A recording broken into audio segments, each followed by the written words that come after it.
93. I started that last night. All right. I'll check it out, Bill. All right. Bill from Bill's Donuts. Bill Duncan. Yeah. Right. And the grand opening is underway. Right. Nice. Very good. Nice location right downtown here. Plenty of parking. You can't miss that. That's for sure. Go try it out. What else you got there, Moose? Yeah. Wild, this is from Don T. Wild peacocks find safe haven in Castleberry. Castleberry, a city that promotes its lakes, golf courses, and art house, now welcomes Is Castleberry a golf course? Would that sound like a golf course, Pete? Sounds like one. Sounds like it. Yeah. Right. So I guess preempting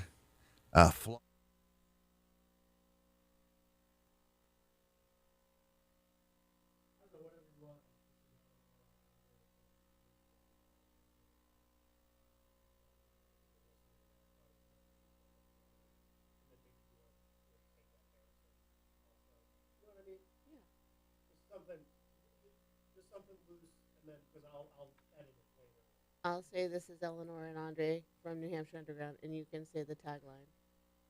How's that? You're listening to Matt Connarton on 95.3 Yeah. WMNH. Yeah. Something like that. All right. Yeah, go ahead. Just go ahead and just give it a run, and I'll just let it record it, and I'll edit it together later. This is Eleanor and Andre from New Hampshire Underground. You're listening to Matt Connarton's. Wait, is it? Matt Connarton Unleashed. But if you just say Matt. Okay. And you're listening to Matt Connarton Unleashed on 95.3 WMNH. MNH. MNH. I'm glad you thought so. Yeah, you can splice it.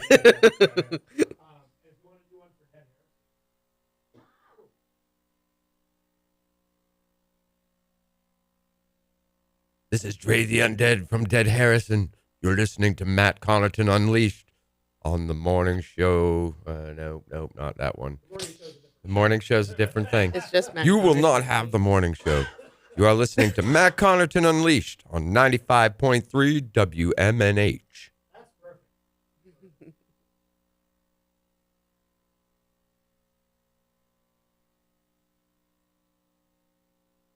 Well, this is an issue. Is he or isn't he a Vanelli lip syncer? And this is what we said, and we're calling him out. And tomorrow, come on down, prove yourself after the 8 o'clock hour, and show us what you have.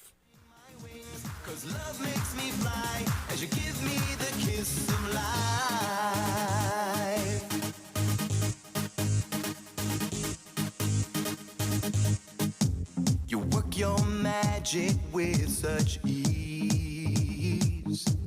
I inhale. Good morning. You're on the air. All right, listen, hey, it's Paul. Oh, Paulie. Oh, hey, Paul. Hey, listen, let's talk turkey with Glenn. Yeah, I'm willing to put $50 on the table if he comes out and sings this song on the air. right. Yeah, $50. Well, we sat back and thought about the things we used to do. Did it really mean that much to you? Well, I want to hear him sing it. Yes, it means that much to me. I want to hear him come in and sing that horrible song the way he sings it, yes. Girl, you know it's true. I mean, he's adamant that he says that it's him who sings it. He insists that it's him. Yes. I was going to say 100 before you answered, but... Right. You know, Paulie, if you put up 50, I'll put up 50. You will There you not, go. Rose. That's all. We're going to... Then make sure $100. That's right. That might fancy his feathers now. Oh, Come money. on, Glenn. If you're throwing money listening, at Glenn... him. All right, we're getting out of Facebook Live this morning. All right, See, all it right, sounds guys, like see ya. you're all right. Sounds like you're calling Glenn out also. We just want him to admit it. That's all. Yeah. We just want him to admit it. Come on and admit it that you lip synced that entire thing. Yep, very easy. I mean, we're not giving it a run around. We put out there, last couple of days, and it's a no-brainer. Just come in and show us. One other story: airport runs of 2 million passengers annually likely at end. Manchester, 2017 is likely to be the first time this century that yearly passenger traffic at the Manchester-Boston Regional Airport dipped below 2 million. It would also make the 12th straight year-over-year decrease at the state's largest airport. My name is Karen. Figures My through, name is Karen.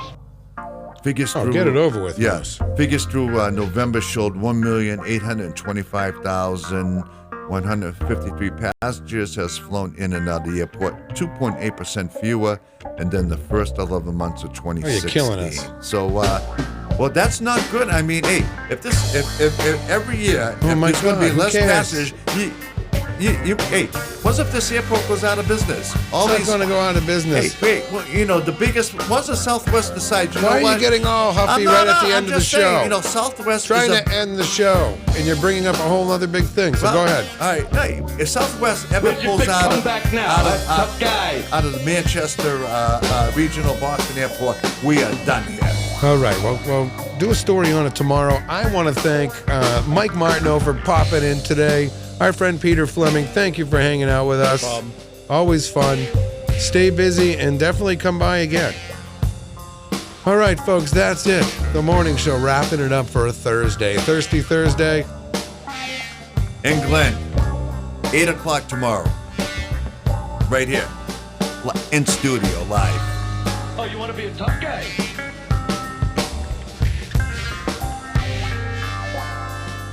I beg your pardon?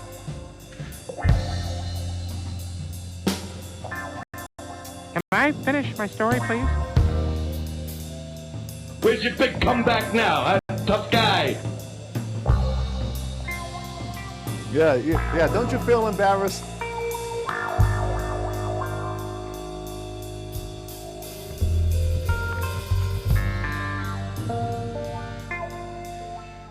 All I need are some tasty waves, cool buzz, and I'm fine.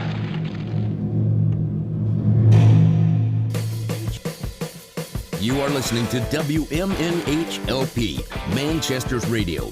Broadcasting from the top of 1000 Elm Street. Our studios are located at 119 Canal Street and licensed to Manchester Public Television Service in Manchester, New Hampshire. Contact us by email at WMNH953@gmail.com or through our website at WMNHradio.org. It's 9 o'clock.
You're listening to WMNH 95.3. The commander to the supreme leader, Matzo coming down.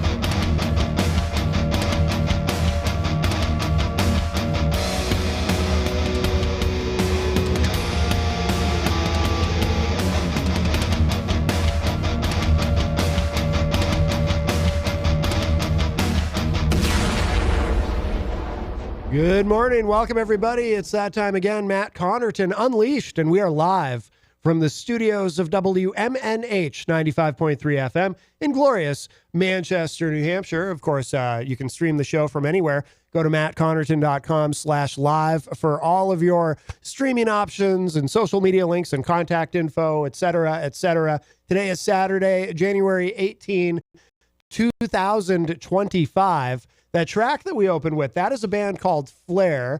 They are in Glasgow, and that track is called Runaway. We're going to have them on the show soon, actually, but that is the American radio premiere. You have not heard that anywhere else in the U.S. Until today, but that is was such a great track and a great vibe. I love their sound, so really looking forward to having those guys on. So that will be soon. We've got a great show for you today. Later on, we've got Nancy Manet is going to be joining us via Skype from Texas. And in the third hour today, we have our friend Quincy Lord. He's going to come in and play a couple songs, and he's got a brand new album. We'll feature some studio tracks as well, and he's just amazing. So it'll be great to see him. But right now, joining us for the first hour, we have Eleanor and Andre are back. And you guys must be 5-timers by now, right? At least. I believe so, yes. I believe so. We got to have some jackets made. We have an award, yeah? Yeah. We'll come up with something. But yes, from New Hampshire Underground, newly rebranded New Hampshire Underground. So welcome back. Hi, Matt. Hello. Thanks for having us. Absolutely. Why, hello, good sir, and everyone out there listening. Yes.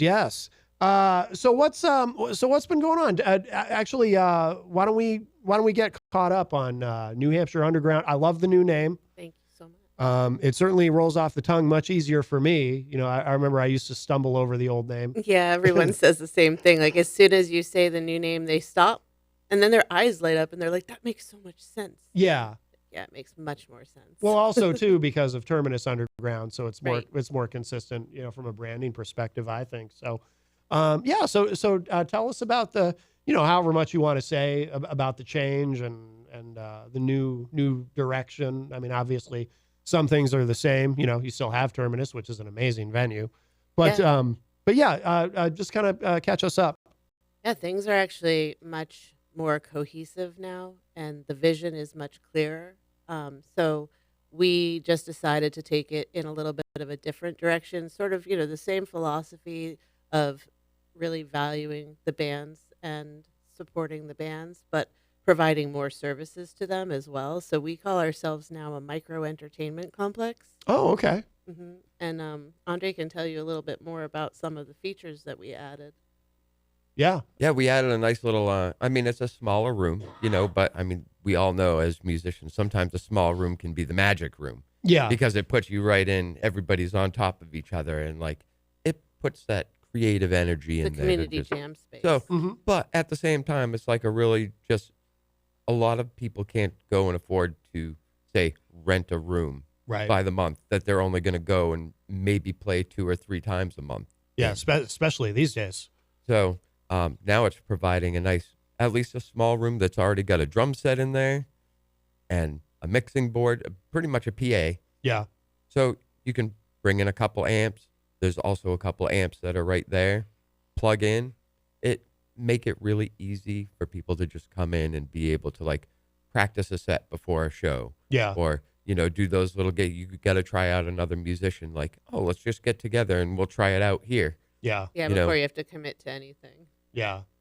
So that makes sense. That's a nice little tool that's been added. I don't know of another place around here that has that kind of setup or arrangement. Maybe there isn't. I just don't know. But no, Yeah, I think there's that's private great. places too that are sometimes will come up for rent. They're mostly occupied. But Yeah. this is a nice feature because it's so hard to find a jam space that Yep. you can rent by the hour, or we do it by membership as well. So if you're a member, it comes with the memberships level. okay. Some of them. Yeah, So so you kind of get a gym membership. That's a music membership. Right, That right. you can come in and, if You could put a weight set and a treadmill in there and kind of combine the concepts. Actually, Sure, it's been done Let's before. get motivated. and musicians are always very health conscious. So, no, I'm kidding, obviously. We'll have the smoothie machine over in the corner. There you go. That could be quite a niche. Well, that's the other feature we added too, is more of a musician and artist lounge area. Okay. So before it was mostly an office co-working space, but I had heard someone online, is there any place I could just go and lounge that's not a bar or a coffee shop and just read a book? Mm. And I thought to myself, oh my God, that's perfect. I could open this up as just that. And someone, anyone could come and just read a book, or they could do some art, or they Right. can, work on their promotions. Yeah. It is a co-working space, but it's also a lounge. So now it's a musicians and artists lounge in addition to everything else. Yeah. Yeah. Excellent. Now, is this has this change been fully implemented? Or are you okay? So Yes, it's been fully implemented, and we're going to launch our grand reopening parties this Tuesday, the 21st. Yep. 7 p.m. to 11 p.m. Okay. At 134 Haynes Street. So we're open to the public. It's going to be an all ages event. We'll have 2 acoustic acts. So actually, Quincy Lord, who's coming in today, is one of our acoustic musicians. Excellent. Yeah, and Jesse Rutstein is another Nashua native acoustic musician, and we're going to have 3 artists on display in our gallery. We have Keegan, My Art by KF, Keegan Fitzgerald. Andre's going to display some of his art, and my mother, who she's actually blind in one eye. She's a fashion illustrator, and she's also an artist, and she still paints. So we're going to show her work as well. Excellent. It'll just be a nice way for the community to come in and see what we do and see what we have to offer the community and musicians and artists. Yeah. Yeah. No, that's great. So that's going to be Tuesday, and of course, Jenny and I. You invited Jenny and I to go, so we're excited about that. Excellent. We can't wait to see you. So Tuesday, starting at 7 p.m. Right. Jesse Ratstein, is that? I'm not familiar with him. He's a Nashua guy. He's a Nashua, kind of more on the rock and roll kind of style. And yeah, we met him. Well, I think Andre's known him for a little while, but I met him last year, and he performed my 4th of July Veterans event, and it was Okay. awesome. He's a great musician and a great person. Very cool. Very Yeah, cool. He'll be enjoyable to you. And then, are you already booking shows for Terminus for the new year? Yeah, we're already in that process, and Yes. definitely It's a big process. Yeah, I mean, Yeah. we pretty much have like the show dates and everything that we've been, talking about all the way Yeah, into and the December. genres. Like the genre wow. and like what we want to do, and now it's a matter of reaching out to all the bands Thank that you have. to all 129 bands who submitted your EPKs or otherwise. Thank you. Excellent. So we'll, Yeah. we'll be throwing out dates at bands. Yeah. Because as you know, I mean, it's like we also try to curate the shows to an extent. I mean, it's nice to have a nice mixed media show or Mhm. or a mixed genre show sometimes. Yeah. But it's also nice to have a nice focused show on, like whether it's a metal night or a gothy night or a punk night. Yeah. Like sometimes people appreciate those having a little bit more of a theme to it. So Yeah, that, we'll be doing more themed events this year because we feel like that's very fun and there's a need for it and there's certainly a draw for it. So we're starting on 3:30 with our Night of the Fools event, Okay. which is kind of, fun. Like, if you're a juggalo, if you're a clown, if you're a fool, if you want to just, come out and have some fun with people that dress up like jesters, it's a night Interesting. of music with Sunset Electric, which is also Quincy Lord's Yep. band. Dog Eat Dog is going to grace us with their presence. And Questing Beast is going to come back on the stage. So we're Excellent. excited. And that is kind of a little bit more of a variety, a little mix up, Mhm. but it's Night of the Fools, so it's meant to be like that. Yeah. Yeah. Yeah. And then the next one after that will be somewhat of a punk rock metal masquerade. Yeah. Okay. And that'll be on April 12th. Okay. Cool. As you look back on 2024, are there shows, terminus shows that really stand out for 2024 where, either because they were just really, really good performances or maybe surprises or maybe things that like maybe you had crowds bigger than you expected for shows or anything like that? Like what stands out for the past year? For me, I feel there are about definitely 3 of them that stood out. Yeah. One was Green Jello. Yes. Green Jelly. Absolutely. Or Green Jelly. Yeah, I gotta say Green Jelly on the air, apparently. Well, it doesn't matter at this It point, from doesn't what I matter. understand. Yeah, whoever makes Jello doesn't But- care at this point. But that was just, I mean, that was crazy in the sense of anticipation of what's going to happen here. Yes. Could we handle And- it? Yeah. With our small capacity. And surprisingly, it went over like it was It was a phenomenal. nutty Mhm. night. Mm-hmm. Like to see the amount of those blow up lawn creatures all over the place. Oh yeah. The Yeah, you were there for that. insane amount Yeah. of pool noodles in the room. That was Yep. amazing. You know, Pool seeing- Noodle Express. Yep. So I mean, that in itself was a really good night. The night Geary came up and Oh played my God, Geary. was another great night. Really? Hey, Scary. So All hail. but yeah, that was, and then I'm trying to think. Vigil. Oh, Vigil. Yeah. Vigil. I love Vigil. I wish I could get the guttural that Dave does, but Vigil is one of my favorites. Yeah, they're. I haven't had a chance to see them live yet, but You will. they were great on the show when they came in and had a vinyl record, which was really cool. They'll Yeah. be back for sure. Yeah. Is that the third one you were thinking of, Andre? It was not. It was the one that Haitian. Oh yes, Haitian from New York. Oh. Yes, those guys completely brought it too. Yeah, I'm And not familiar with them. and that was a great night. Like musically, sonically, it was just like Yeah, they're a metal band. We have a nice metal connection with Rick Horton up at Metal Onslaught Radio up in upstate New York. So the whole Ithaca area in upstate New York is a phenomenal metal scene, very tight knit, Yeah. well coordinated. Everyone supports each other. And Rick had gotten in touch with me. Haitians on tour. They're like a post metal band. Okay. And they want to play Terminus, and they were one of the first like outside of our local venues or local bands that contacted us. And yeah, they brought their A game. They were wonderful people, and that's the kind of people we consistently get at Terminus. We get nice, kind, wonderful artists and musicians that we just end up loving and calling part of our family. Yeah. Has there been anybody who you weren't expecting them to necessarily bring a lot of people, and then it wound up being a sold out show, or anything like that? Any fun surprise like that where you go, wow, I didn't expect this to be as successful as it is?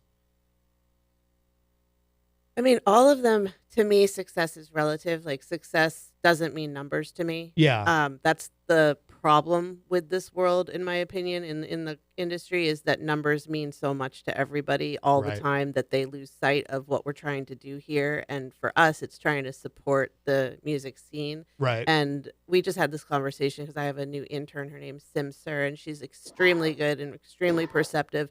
And one of her conversations with me was, what about the people that bring in low numbers? And we should always make sure that we have everyone who has a strong social media presence and has, lots of numbers and I'm like, yeah, of course, that's a really good point.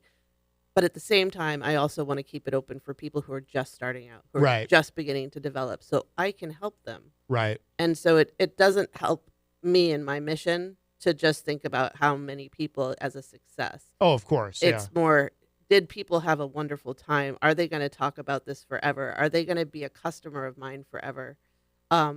So that's kind of like my whole philosophy is of support and service to the community and not trying to, see things from a completely cold analytic standpoint. Right, right. No. Yeah, I get it. I mean, it's kind of like with this show, I mean, we have a lot of guests who have a great social media presence and really are, on a very much an upward trajectory in their career. But but we also sometimes we have guests who are just starting out, and we don't discriminate in that way because it's, especially it's what's really, excuse me, what's really nice is, like when we have somebody on the show and maybe they're just starting out and then we have them on again, maybe a year or 2 years later, and they've really made a lot of progress. And it's like, because sometimes all a musician needs is someone to believe in them, and to give them an opportunity to try to, because I hear so many people say, and I'm sure you both have as well, that, I want to get into the music scene. I want to play. I don't know where to start. Yeah. Especially if they're a solo act. That's when I asked them to just give me a call. Yeah. And I can sit down with them and I can help them figure out a pathway. Yeah. Yeah. I mean, at the same time, everything's an experience, so we may have had some shows that had 10 fewer people than like one of the really full nights. We only have a small capacity. So Right. it's like right. even once we start getting 50 people in there, it's like we got a packed house. Like, Yeah. it's good. And at the same time, it's like it's such an important thing to me as a musician to see the people that are coming there to catch that show are gaining that memory and that experience that it was just an amazing thing. Mhm. Nobody leaves that place without saying to somebody, this place is awesome. Yeah. Yeah. The music was awesome. This is Every time. This is great. Yeah. Yeah. Like keep 100%. doing what you're doing because Yeah. this is what people need. Yeah, we've never had a shitty show. I Oh. don't know if I could say. Oh, sorry. We've never had a show that I got was it. bad. Sorry. That's okay. Although as all the times you've been on, that's a first for you. Oh, yeah. You've never I'm slipped usually on- pretty good. Today, Yeah, I yeah. don't know. Yeah, yeah. All right, that's all right. But sorry. That's why we're on. No, that's why we're on a delay. Good call. Good catch. We have these potty mouth music types that come on the show. Truck drivers. I'm usually the worst one about it. I'm like, but Oh, it's funny though. I was just talking with somebody about this last night actually, when we had green Jello on the show. I think I hit the dump button like 4 times. That doesn't surprise on me. Bill Manspeaker. Manspeaker, yeah. And it wasn't even like swearing. It was just like, ooh, that joke may have gone a little far. Yeah. And I Some people have no filter. yeah. I mean, he definitely had some because he was trying. He understood he was on the radio and he's a pro, so he wasn't intentionally, trying to. I just feel so comfy talking to you, so I forget myself. Yeah. No, I get it. We should talk too about the kind of the educational aspect of what you do and the mentoring. Really, is So- that? Well, go ahead. No, I just wanted to actually also say, in the vein of giving people their first shot, which is hard in the bar or club scene because they want to know who you're bringing, how much money you're going to make them. What I'd like to do this summer is open up what I call from school to stage. And there's a lot of people who are still in high school or who are maybe 18 in the college age who can't play the bar scene or the clubs just yet. Yeah. And there's not very many places for them to play.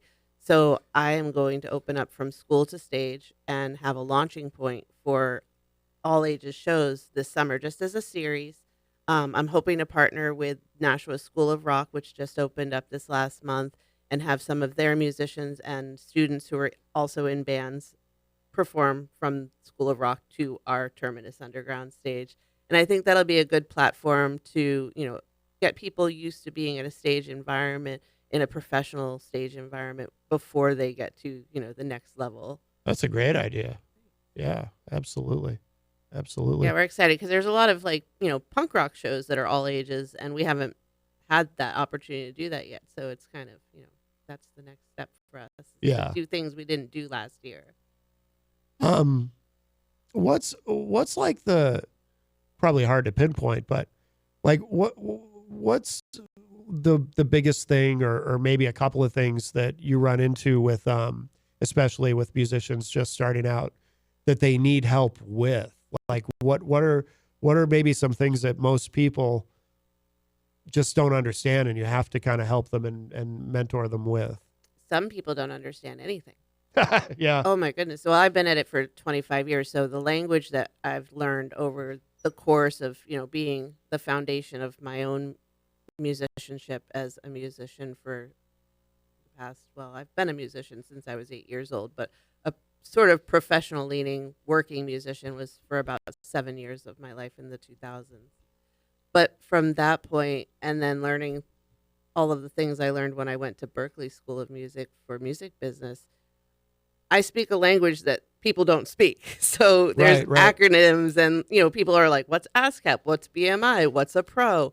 So those are the things that I teach. So the foundational knowledge of how to communicate the language. So to understand what a booking agent is versus a promoter versus, a talent buyer. They're all kind of similar, but there are differences. So people don't know those things. Yeah. What's an EPK? How do I create a press kit? What's my best method for getting my music out there?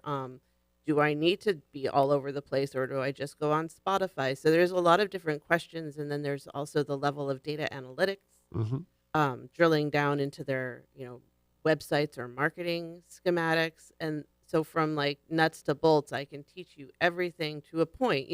At some point I want to let you go so you do it yourself. Right. Because that's what we can do these days. The beauty of what our industry has become is that now we can do it ourselves. But if you don't know how, you're going to struggle.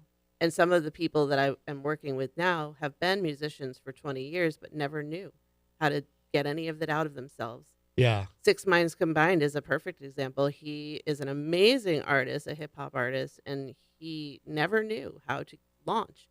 And now he's doing so well. And it's just a matter of 6 months that we've been working together, maybe a little over that. It might be a year now, but he's doing so well because now he knows what to do. Mm-hmm. Mm-hmm.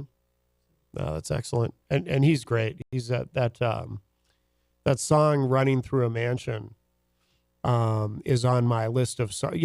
Like I think a lot of us, I always have a song in my head when I wake up in the morning. You know what I mean? There's always something in my head. And that song is one of those songs on that list of songs that I might have running through my head. Running through your mansion. when I first wake up in the morning. What do you ever run into anybody who has like they think they know, they think they understand the process, so to speak, but they have kind of an old school idea? Like do you run into people who still think, I always, you may have at some point heard this rant from me over the years.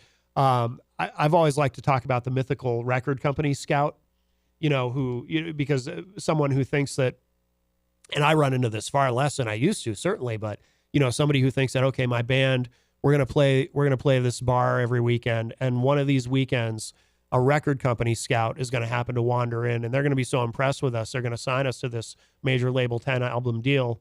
And they're going to fly us out, and we're going to stay in the Playboy Mansion while we make our album, and we're going to hang out. What year are you thinking you're living in? I guess. And we're going to hang out with supermodels, and we're going to be millionaires, and because that's obviously how it works.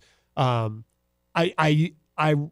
don't really run into that anymore, but there are, and that's kind of a little bit hyperbolic about it, but do you run into that? People just have like these old ideas. Oh, well, what I run into a lot, and I think what we recently have run into is people who have a negative perspective because of their past, associations with the industry itself. they haven't learned how to move forward and understand that the future isn't what it was 10, 20 years ago. Yeah. And so we're responsible for making our own way and our futures. So I feel like a lot of people get stuck like, oh, I'm not able to move forward into this. So there's like, kind of that where they think that nothing happens or nothing is happening and no one does anything. But no, that's not true. You're just not in it anymore, I guess. Right. I guess what would be the modern day version of what I just described? I guess it would be like the person who like, do you ever run into somebody who thinks maybe they're kind of thinking too much the other way, where they think Like too big? I need to be an influencer. Like I need to TikTok I guess is about to go dark, but the person who thinks if I can just like if I can go viral, then my music will be successful, because whatever I go viral for, it doesn't even necessarily have to be my music. I just have to go viral, and then I'm going to be this, and then I'll get that 10 album deal that nobody gets anymore or something like that. I mean, it does take work in all avenues, whether or not you intend to go viral or not. You just still yeah. have to do the work. Yeah, And there's certain methodologies in order for that to be successful. We don't know all the secrets, but we have some of them over at New Hampshire Underground. Yeah. We know how to work the analytics and how to work the programs and how to, get things going. But I can't say that I would be the cure-all for anybody if Right. they're thinking that route. A lot of it is within you. You have to do the work. Exactly. Yeah. That's the thing too. Some people think, well, I'm so talented, I don't have to do the work. I deserve to be successful, and then Yeah, there's a lot of people who think like that, and no, Yeah. it doesn't work that way. Right. Unfortunately, you can't just sit there and look pretty. Right. Yeah. No, there's a lot of that. And what's the expression? Every overnight success was years in the making. Yeah. So. Yeah, everybody has to hone their craft too. I know it's a lot easier these days to do your craft and record and make it yourself, but you just have to keep working at it. Yeah. Absolutely. Like Dead Harrison. Yeah. Absolutely. Yeah. You guys have been. How long has Dead Harrison been around now? 15, 16 years. Wow. Yeah. So, but yeah, and that's the thing, is like that's also another educational part of like, she may be doing more of that back end, the work that you need to the behind the back end of the business stuff of Business. like what you can do as a musician. Yeah. Whereas I'm able to take my experiences and even like being the guy that's running sound when Katie was there running sound, even I was having an open mind, like watching some of the things that she was doing and paying attention to and so for me, it's also educating people on how to communicate with the sound person. Yep. Because so many times, how many venues that you're just like, you don't know what to say, you don't know how to communicate with that person, what you may need in your monitor. Yep. Always make friends with your sound guy. Yes. And sometimes it's even having that prideful attitude of being like, I want this, I need this, I gotta have. No, open up a dialogue with the sound person. You wonder why the sound people are all grumpy and jaded. Yes. Because they're sick of dealing with idiots. Yes. So open up your mind a little bit and learn about what's going on the other end also. Right. We can focus on being like good musicians, but it's also good to have that back end knowledge of like, what's that guy, what's his job back there? How can I help him? Right. So that it can make us It's also sound really collaborative. great. Yeah. So good communication is key. And then once you got everybody like all happy with their sound on stage, then you pump it out. Right. But I think that's the thing is also teaching people to understand like how to get things set up, how to start working a soundboard. Hey, here's how you set up your monitors. Here's how you set up your systems. You can keep track of all this stuff. Here's what your gains are. Here's where you want to kind of keep your EQs and think about your equalizer in the sense of each instrument, each thing has its own space that it occupies in the EQ range. Yeah. So you can clean your sound up a lot when you pull the unneeded frequencies out of the things Right. Anybody that wants are- to learn, Andre's teaching. Yeah. Yeah, Excellent. and that's the thing. I mean, there's stuff that's going to be happening where, whether or not I'm going on a show or doing something else, I want to be training people how to run sound. Mhm. And not just how to run sound, but how to run it good. Yeah. How to communicate with the band, all the things to pay attention to so that you're, not going to blow fuses. Yep. Or you're not going to blow your PA system. We are hiring at Terminus Underground right now for a sound engineer or sound tech to do gigs with us and for us because Andre probably will be going on tour, going out there, and doing other shows. Yeah. So we are going to need some backup. So if anybody is interested, email us at newhampshireunderground@gmail.com. I wish I could split myself into many pieces I of know. me. No, it's a great point though about it. Like you said, Eleanor, make friends with the sound guy or sound woman, Which are few and far between. which are very, very few. But yeah. shout out to Katie Red. She's one of the best in the industry. Oh, she does a great job. Yeah, absolutely. I've seen, I'm sure all three of us have seen countless examples of like you were saying, Andre, like people getting impatient with the sound guy or not being as pleasant as and professional as they should be. And whenever I see that, I think the thought that goes through my head is the same thing. Whenever somebody is rude in a restaurant to the wait staff or anybody, it's like, before they even get their food, you shouldn't do that for two reasons. One of them obvious, because you just shouldn't be rude to people. Number one, etiquette, courtesy. But number two, you're being rude to somebody who, if they want to, they can spit in your food and you'll never know it. You know what I mean? I personally have never worked in a restaurant, but the stories I've heard about how people who are rude are dealt with. Let me wipe my meat on your meat on my shoe. Yeah, exactly. So it's so crazy. Like to ever be rude to anybody working in food service, but especially before you actually get your food. So I think the same thing whenever I see somebody dealing with a sound person, and they're not being professional and they're not being kind or patient or whatever. It's like, well, that sound person they hold your set in their hands. They can make you sound terrible if they want to. What are you doing? Or they could fall asleep at the soundboard, which I have seen. Really? Oh, I haven't seen that. You've seen that, really? Yeah, I saw that in Boston. But in his defense, he actually was a very good sound person. He might just have had narcolepsy. Yeah, just tired. But we teach those professional behaviors over at New Hampshire Underground. We teach professionalism over there and professional courtesy and how to communicate effectively. So anyone who wants to learn the ropes about how to work within the music industry, how to build relationships, how to network appropriately, that's something that is totally teachable. Yeah. And we'll be doing more workshops. Like we have one-on-one sessions over there, and some people like Six Minds Combined and the Whole Loaf and Dead Harrison are VIP members of of New Hampshire Underground.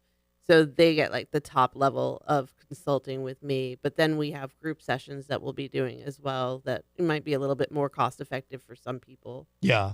No, I think that's excellent.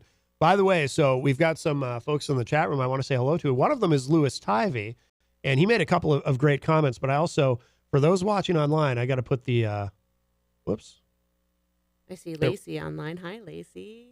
I got to put the camera. Okay, I put the camera back on me for a moment because I happen to be wearing the wonderful shirt. Our friend Louis Tivey from across the pond, very talented musician, and this happens to be the shirt that I grabbed this morning. He sent us an entire care package of shirt and buttons and CDs and the whole deal. So, but yeah, he's been a big supporter of the show. We'll definitely have to have him on. Let's see. Oh, I see Lacey. Yep, New Hampshire Underground. Oh, that's another Who I Am. That's another one of those songs that I wake up with in my head. Let's go. Is that your favorite? When it's time to rock. Yeah. Let me know when it's time to rock. Yes. Let me know when it's time to rock. I often wake up with that song in my head too. It's quite infectious. Yeah, Lacey's a musician member of New Hampshire Underground. So that means that she gets access to the community jam space as well as the Artist and Musician Lounge. Yeah. Excellent. So Louis Tivey says, can confirm I've played a few shows that got sabotaged by the sound guy and venue owner too. What a shame. Yeah, that can happen. And he also said, absolutely hate the influencer culture, it really cuts into the fun of the music making process, and it dilutes the artist, in my opinion, because you're competing with people posting goodness knows what, which seems to get endless engagement, but the average person doesn't seem as interested in indie music anymore. We're going to get to a stage where all we have is classic rock, etc. It's hard to compete with wealthy artists who can afford the expensive promotions, etc. Kind of how it's always been, though, in a way, right? I mean, it's always been you have to compete with whoever has the money. It's Yeah, and I guess that is, if you're talking about mainstream music, I think that's absolutely true. But I'm not ever talking about mainstream music. I'm talking about something entirely different.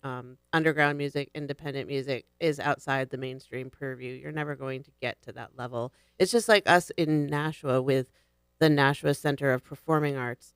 They are the center for performing arts for the mainstream bands and artists coming into the city. Yeah. They want nothing to do with local music. They want nothing to do with underground music.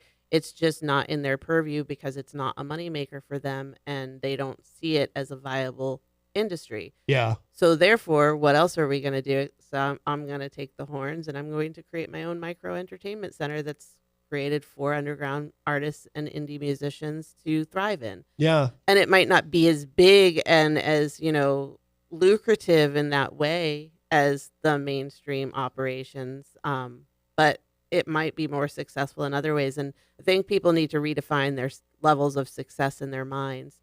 I know some people really do, like Six Minds Combined. He wants to be a millionaire, and that's valid. We just have to do the work. Yeah. So, we only get out so much as what we put in, and it's all within our control. Yeah. And if we don't have the money, then we can't be a millionaire necessarily. Right. So if we're not making money, we can't, if you're not spending money, you can't make money, right? Right. Right. There's a lot of business principles that I think people forget in this industry. They're in it, but they don't understand it, and they don't understand how to make money out of it. And I've helped people make money. I've made money myself in this industry, but it's not what you think it is. It's not those, millions of dollars, flashy cars. It's sort of more of like a satisfaction that I'm able to feed myself and do what I need to do, and then I have freedom. Right. Right. To do what I love.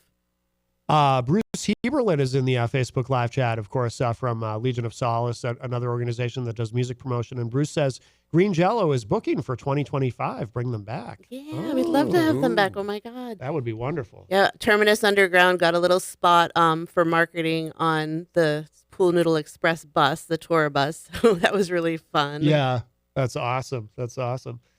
Jenny, of course, is in the chat room and sends a heart.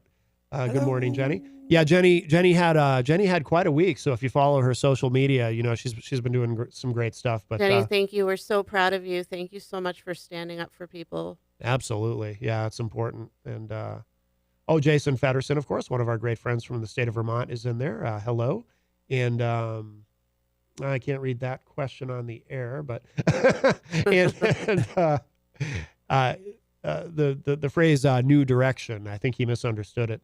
B. Pinarda also in the chat room says, good morning, everyone. Ready for 3 to 6 inches of snow. I think I think we're just getting rain here, unless something has changed. But of course we won't know until. When is the snow happening? I think tonight, maybe. Oh no! But I think just up north they're getting. I think here it's going to be rain. We've been lucky. We have been lucky. It's been a very mild winter so far. Yeah, I mean it's been cold, but I'd rather have it cold and dry than snowy and icy and all of that awfulness.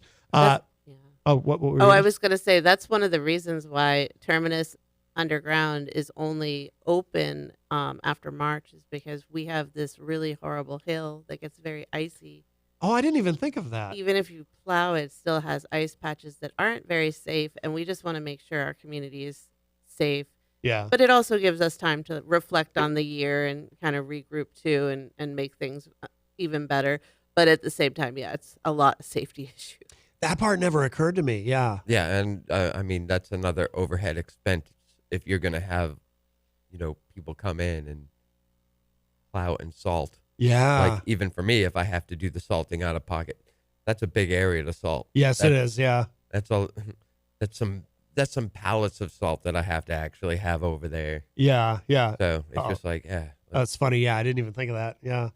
No, very good. Yeah, if you are just joining us, Eleanor and Andre are here with us talking all about New Hampshire Underground and, of course, Terminus Underground. And we should, I see Who I Am is in this chat room now. We kind of have two chat. The way, the live. Because we're sending it out various places and people show up various places, which is good. Oh, and I see Sincere. Good morning, everyone. Am I saying that correctly or is it Sincere? I think it's Sir. I call her Sincere. Sir. like she can let us know. I figured, yeah. It's like Sir and Marcy from what was that? The Peanuts. I thought. Oh, okay. Yep. And for me, I just remember Sear Lumber. Oh yeah, Sear Lumber. Oh, okay. Which is kind of spelled the same way. So. Yeah, you're right. We call her Simba. Oh, okay. The Lion King. Oh, whatever works. Also, Yasir Khan is in the chat room and said, from Pakistan. Nice. Hi, Yasir. Very nice. Very nice. And I see Kieran Beatty from More in the Light and John Willett from Stone Shadows. Oh, very good. Hi, guys. Thanks for joining us. More in the Light, such a great band. Oh, yes. I don't know Stone Shadows. They're brandy new and stoner rock, stoner metal.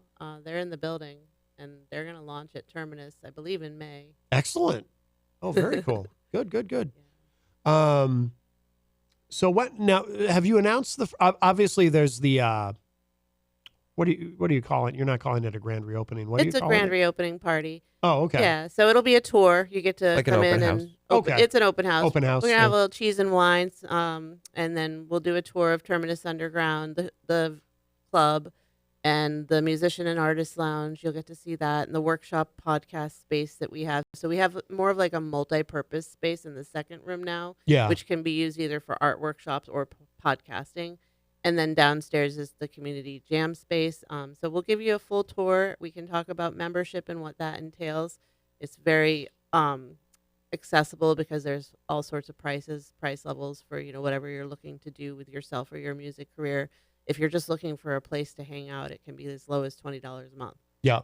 So, okay. And we are going to talk about that and some of the upcoming opportunities to join us as a volunteer if you want to. Yeah. Excellent. So that's so the open house. So that's Tuesday. Just to remind people, Tuesday from 7 to 11. Yep, Tuesday the 21st from 7 p.m. to 11. We're going to have our grand reopening party for the newly branded New Hampshire Underground. Outstanding. No, really looking forward to that. And so Quincy Lord is playing that, and Jesse Rettstein. Jesse Rettstein. Yeah, both acoustic rock guitar players, and we're going to have 3 artists on display at our gallery. So Andre's one of them. He does a lot of geometric-inspired art based on the Fibonacci sequence. And my mother, Brenda Drew, she's a designer. She was a fashion designer in New York, and now she does fashion illustrations. She's blind in one eye, so we're going to display her art. And then Keegan Fitzgerald is our resident Rockstar member artist, and her art is already in the gallery, but she's going to have even more on display and for sale. And so I welcome everyone to bring, yourselves, your families, come check it out. It's really cool. It's not a very big space. We can only have about 50 per the fire marshal, but we definitely have the vibes that people are needing. Yeah, absolutely. And where should people go? You've got a new website for the address. Well, the physical address is 134 Haines Street. Yeah. In Nashville. Yeah. The web address. NewHampshireUnderground.org. So it's pretty simple. It's a .org because eventually I'd like to become a nonprofit so we can support even more artists and musicians and get grant funding from. We have a city grant arts commission, so there is grant money from the city for local art organizations. Yeah. And then there's state funding and also federal funding available for artists and musicians that it's very difficult to tap unless you are a nonprofit. Yeah. So that's the direction that we're planning on going in. Right now we're sole proprietorship.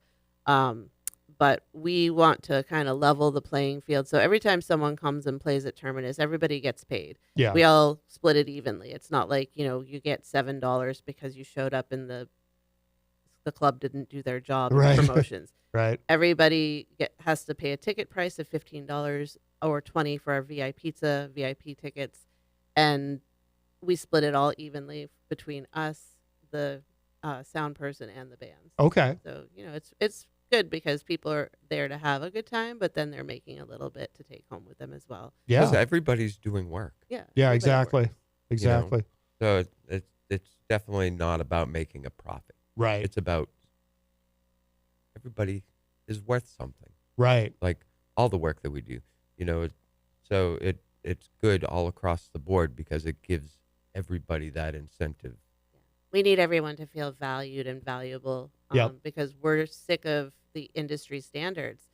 We ran into industry standards a few months ago, and I would like to break the status quo Mhm. where the headliner comes in and they're the only people that get paid. Mm. And they're the only people that matter, even though they only came in 10 minutes before their set and they never supported the show and they never advertised. And everybody else worked so hard and they got screwed. Am I allowed to say that? Yes, you are. Because someone got greedy. Right. And we're not going to do that. I'm never going to do that to anyone. I'm never going to just, capitalize on something that should be shared wealth. Yeah. No, excellent. Right, guys? Right. Absolutely. No, that's outstanding. I can't stand it. I mean, I feel like sometimes the mother of dragons, and I've gotten called recently, I'm like, Lady Red, Queen. I'm like, I'm going to be the mother of dragons. I'm going to get on my dragon. And I'm going to flame this industry down. And I'm not going to stop until I change the status quo. There you go. There you go. Very good. Oh, by the way, hello to Aaron Bilodeau, who I see in the Facebook chat. Excellent. Well, we gotta wrap up the segment. I'm thinking I'm gonna play a Dead Harrison song. I was thinking about actually playing Monolith Lord.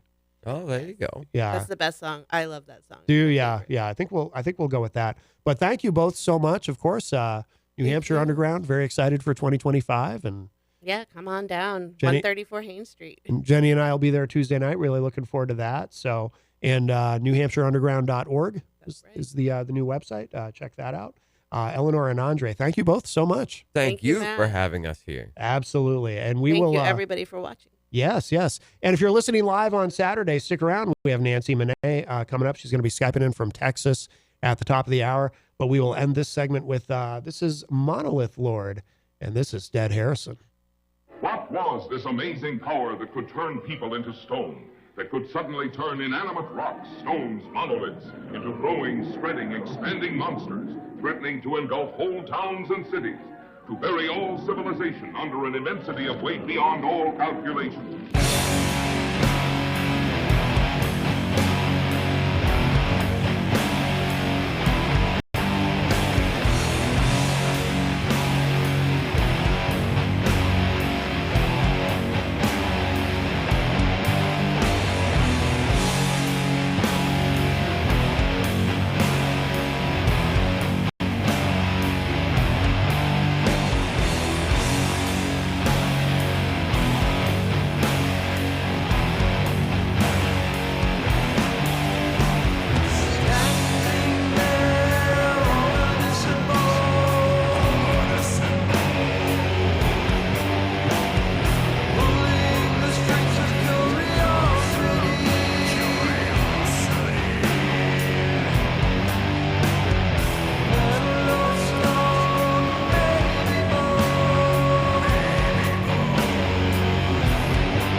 In times of crisis, you need a law firm that stands by your side. With over 40 years of experience, Craig & Getsoulis is dedicated to fighting for your rights. As former state prosecutors, our attorneys have the knowledge and trial experience to provide an aggressive defense against any charge, from DUIs to homicides. If you've been injured, our compassionate team will assess your case and fight for the compensation you deserve. Serving all of New Hampshire, Craig & Getsoulis is here when you need us most. Visit craiggetsoulis.com for a free consultation. Craig & Getsoulis, your advocates, your allies. Bring your kitchen to life with Queen City Cabinetry. Located at 87 Elm Street in the historic Sunbeam Mall in Manchester. Open Monday through Friday, 9 a.m. to 5:30 p.m. and Saturdays, 10 a.m. to 2 p.m. They can be reached at 603-222-2007 or on the web at queencitycabinetrynh.com. Come see the possibilities. Queen City Cabinetry, another proud sponsor of WMNH. Diz's Cafe is the place to put a smile on your face. Judy and the crew will take care of you. Bring your appetite and treat your taste buds right. Diz's Cafe is always a winning choice. Breakfast, lunch, or supper. Diz's Cafe at 860 Elm Street in downtown Manchester. Dine in, take out, or make a reservation. Call 603-606-2532. Eat, drink, and be happy. Diz's Cafe. When it comes to keeping WMNH on the air and your own personal or business computer needs, trust Groland Computers. Located on Elm Street in Manchester, Groland handles computer repair, virus removal, and custom-built systems. Are you looking for budget-friendly options? Check out our selection of fully inspected used computers. We offer tailored on-site solutions. No unnecessary expenses here. Visit Groland.com or call Groland Computers at 603-645-0101. Your tech, your way. Trust Groland Computers.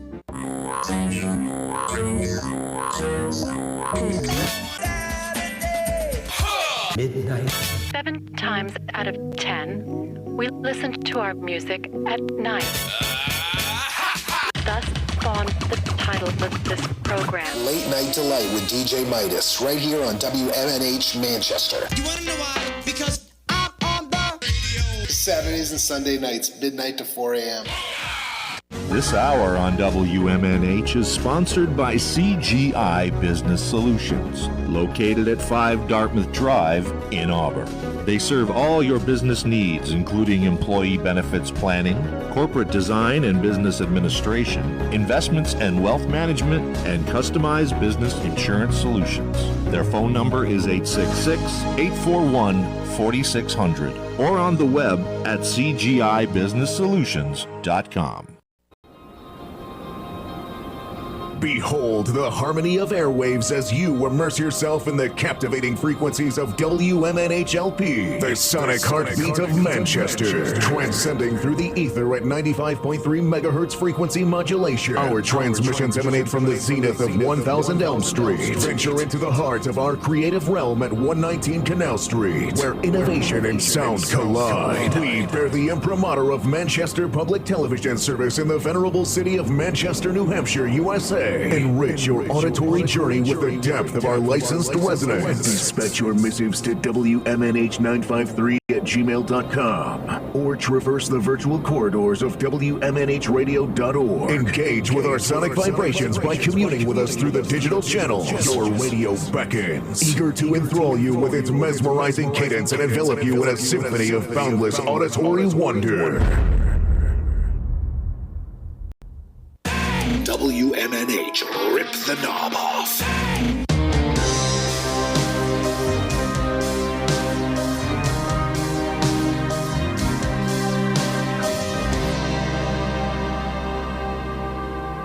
Of all the women who have gone before, they fought the fight and they went to war.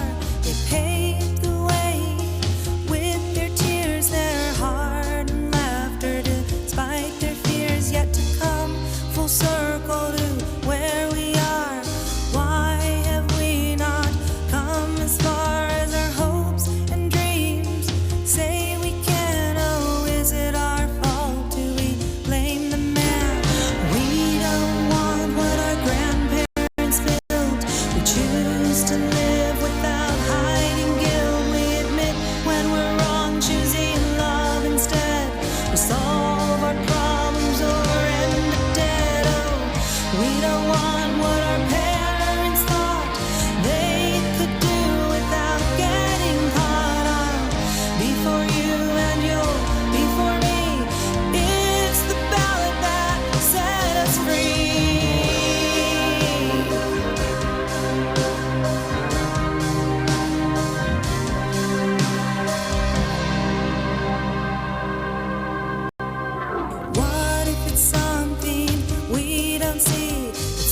choosing love instead.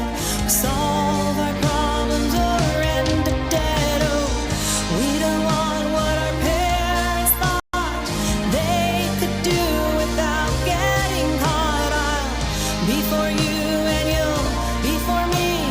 It's the ballot that set us free.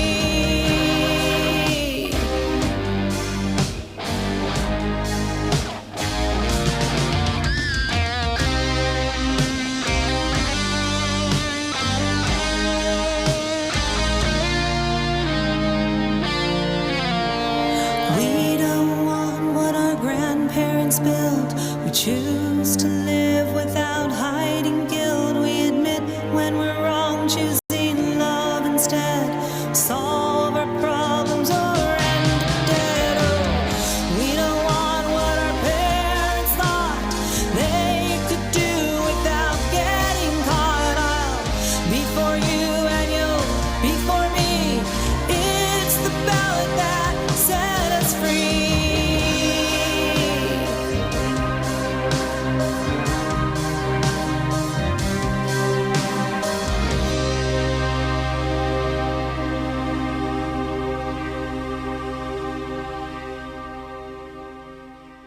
That is Set Us Free, brand new from our friend Nancy Manet, who's been on the show a couple of times.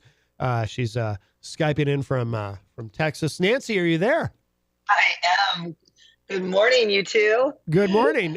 It's only me. Jenny is at home. She's been very, very busy. I don't know if you follow her on social media and I do. I do. We've of- actually been chatting. Oh, okay. Yeah, all of her activism. She had a pretty intense couple of days this week, and so she's home getting some Yes. well-earned, well-deserved rest. But I'm so very proud of her.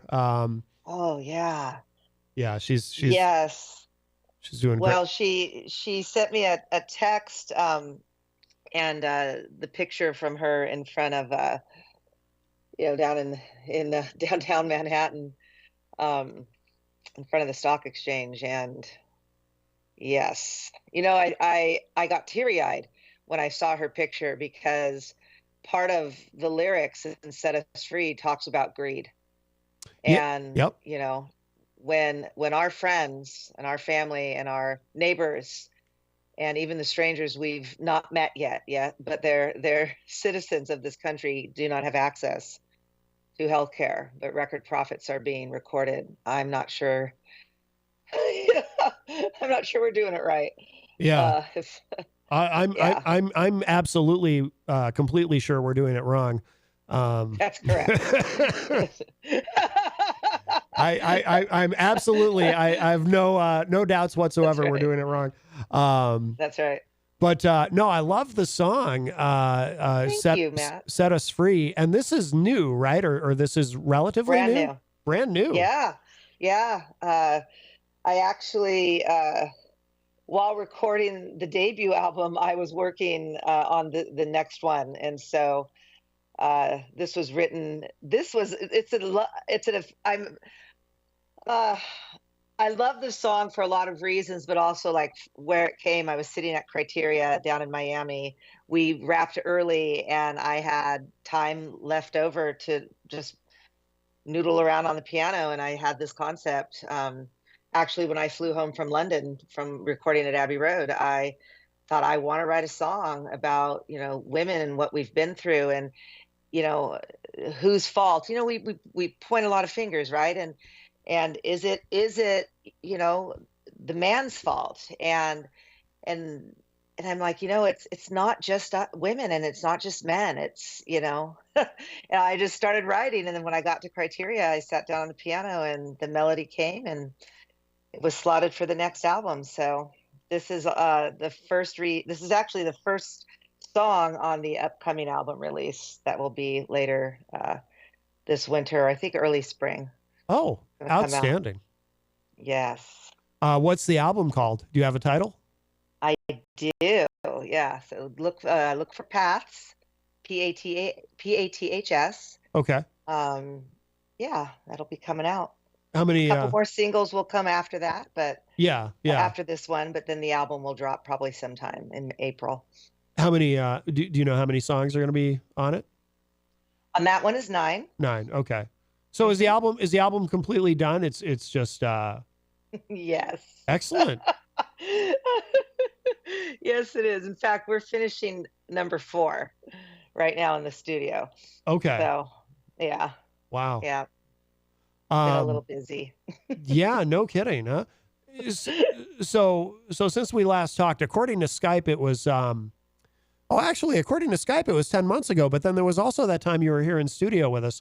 Yeah. So that was obviously more recent, right? Yes. That was in May. It was in May. Right at the launch of the debut album. Okay, it all becomes I love seeing you guys in person. I wish I could be there right now. Yeah, no, it was wonderful to have you here. It all becomes such a blur as far as time. I also say too, I feel like the pandemic messed up time for a lot of people because absolutely so many of us perceive time differently now than we did pre-pandemic for whatever reason. But yeah, so this is so is there a theme with the new album? I mean, obviously, Set Us Free has it's pretty specific, and you can get a message out of those lyrics certainly. But is there a theme running through the album with Paths? I would say the word paths. That's actually where we have life takes us down different roads, right? And depending on what we choose on a day to day and year to year, life just takes us in different directions. And so it's an album that really focuses, and I'm a storyteller, right? I'm, in a lot of ways my lyrics are folk driven, but my style is not folk. Right. So I've got the stories that are constantly running through any of my lyrics, and you'll find that on this upcoming album as well. I, just address different topics. I address topics of pain. I address topics of, a woman getting out on her own. I address topics of, we need each other as a community to jump off together. So we're each other's cheerleaders, and Set Us Free, I'm addressing, we don't want, what our parents thought they could do without getting caught. A lot of us have parents, and I'm speaking from myself. My dad has been gone many years, but I still have a parent in her mid to late 80s, and even our grandparents. Man, my grandmother, she was not rest her soul. She was not a nice human, and a lot of the problems that are still systemic today point back to this dishonesty and this greed that we built and then said we should be okay with. I'm like, and it was my daughter who pointed it out, as she was looking at even my own career and how we go out and build and collect and stuff and at the expense of other people. Mm-hmm. Mm-hmm. And so, just what Jen's facing, just basic healthcare and shots that are needed for people's well-being and not having access. Yeah. It's heartbreaking, actually. Now, when you talk in the song about what they thought they could do and sort of get away with, are you speaking broadly, or are you speaking about specific things that happened to you growing up? This one is actually a much broader. Yes, it could be. Let me back up. It could be applicable to my life for sure, right? Things that happened to me as a child, things that have happened in my adult life that people have chosen to lie about, right? Yeah. For sure. But actually, the underlying tone for this song was really based on a conversation I had with my daughter, and looking at the state of the world in present day, and how people can just get away with criminal behavior. Yes. And as long as the dollar is lining our pockets, and this is a worldwide problem. I could just focus it right here in the U.S., but this is something that has to be corrected across the world. And there are some places that are doing some things very well. So shout out to those countries. But it's a direct, it's a direct response to where we're finding ourselves as humans on this planet. And I believe we have a responsibility to take care of each other. Yes.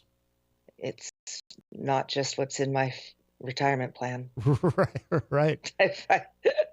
Right. Absolutely. Absolutely. But also, for sure, when I was young or even present day, I live under the threat of lies, and if just to share a song as simple as "Set Us Free." Yeah.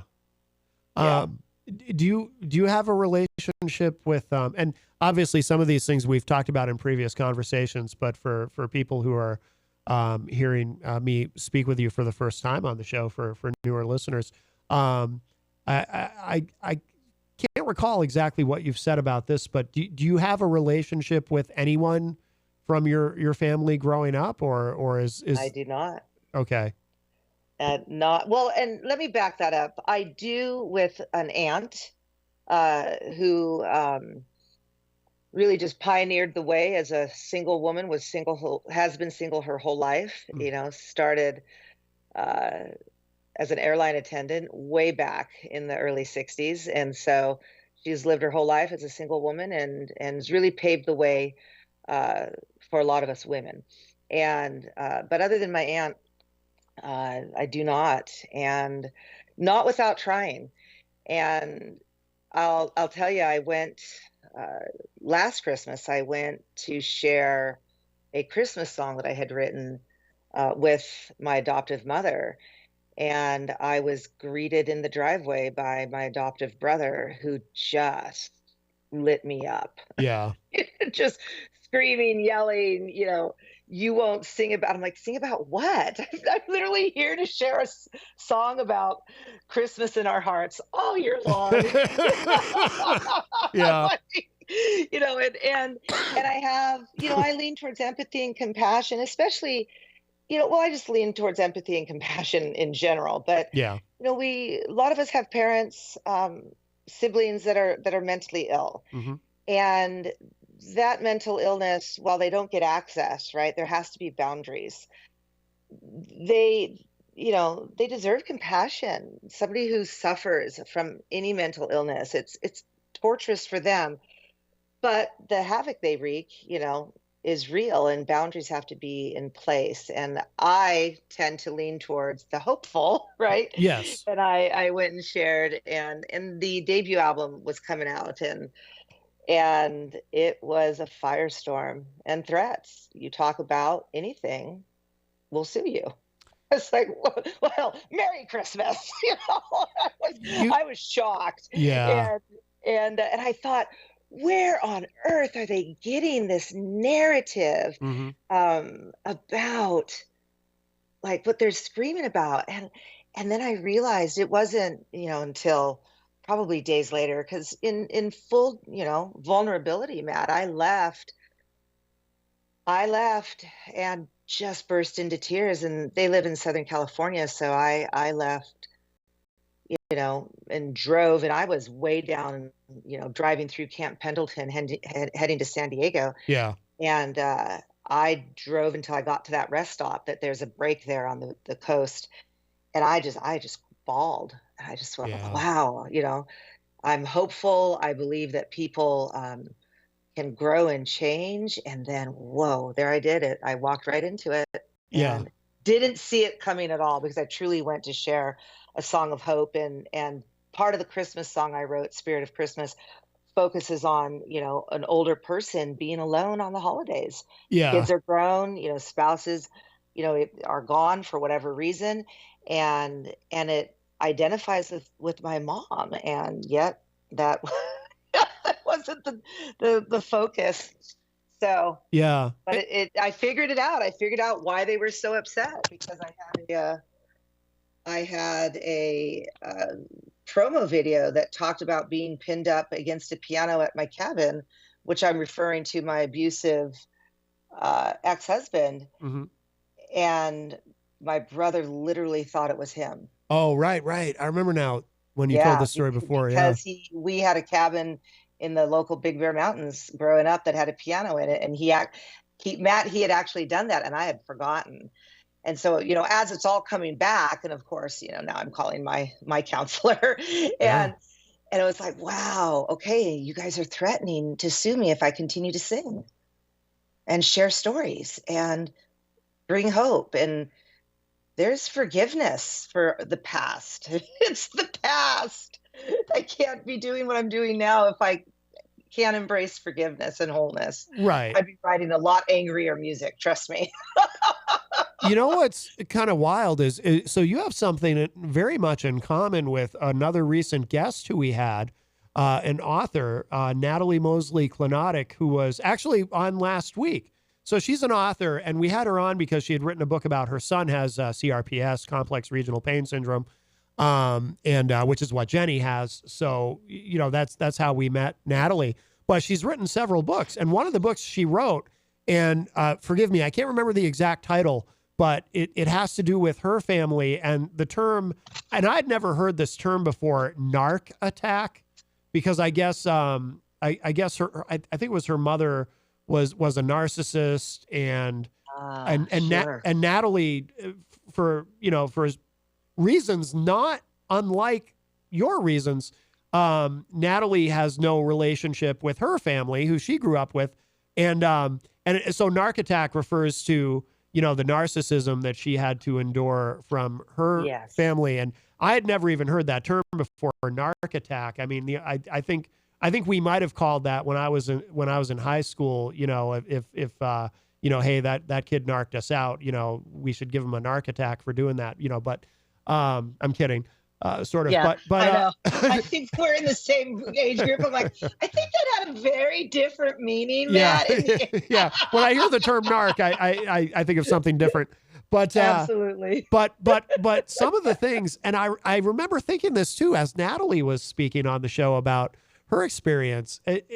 There are similarities to your experience with your family, and I think if I remember from what she said, she has she's just not able to have any relationship with the family that she had growing up. So yeah, you can't, because it's debilitating. Yeah. And for those of us who've experienced it and then have grown and healed, and we even offer forgiveness, it's still extraordinarily painful and debilitating when you have to step back into that.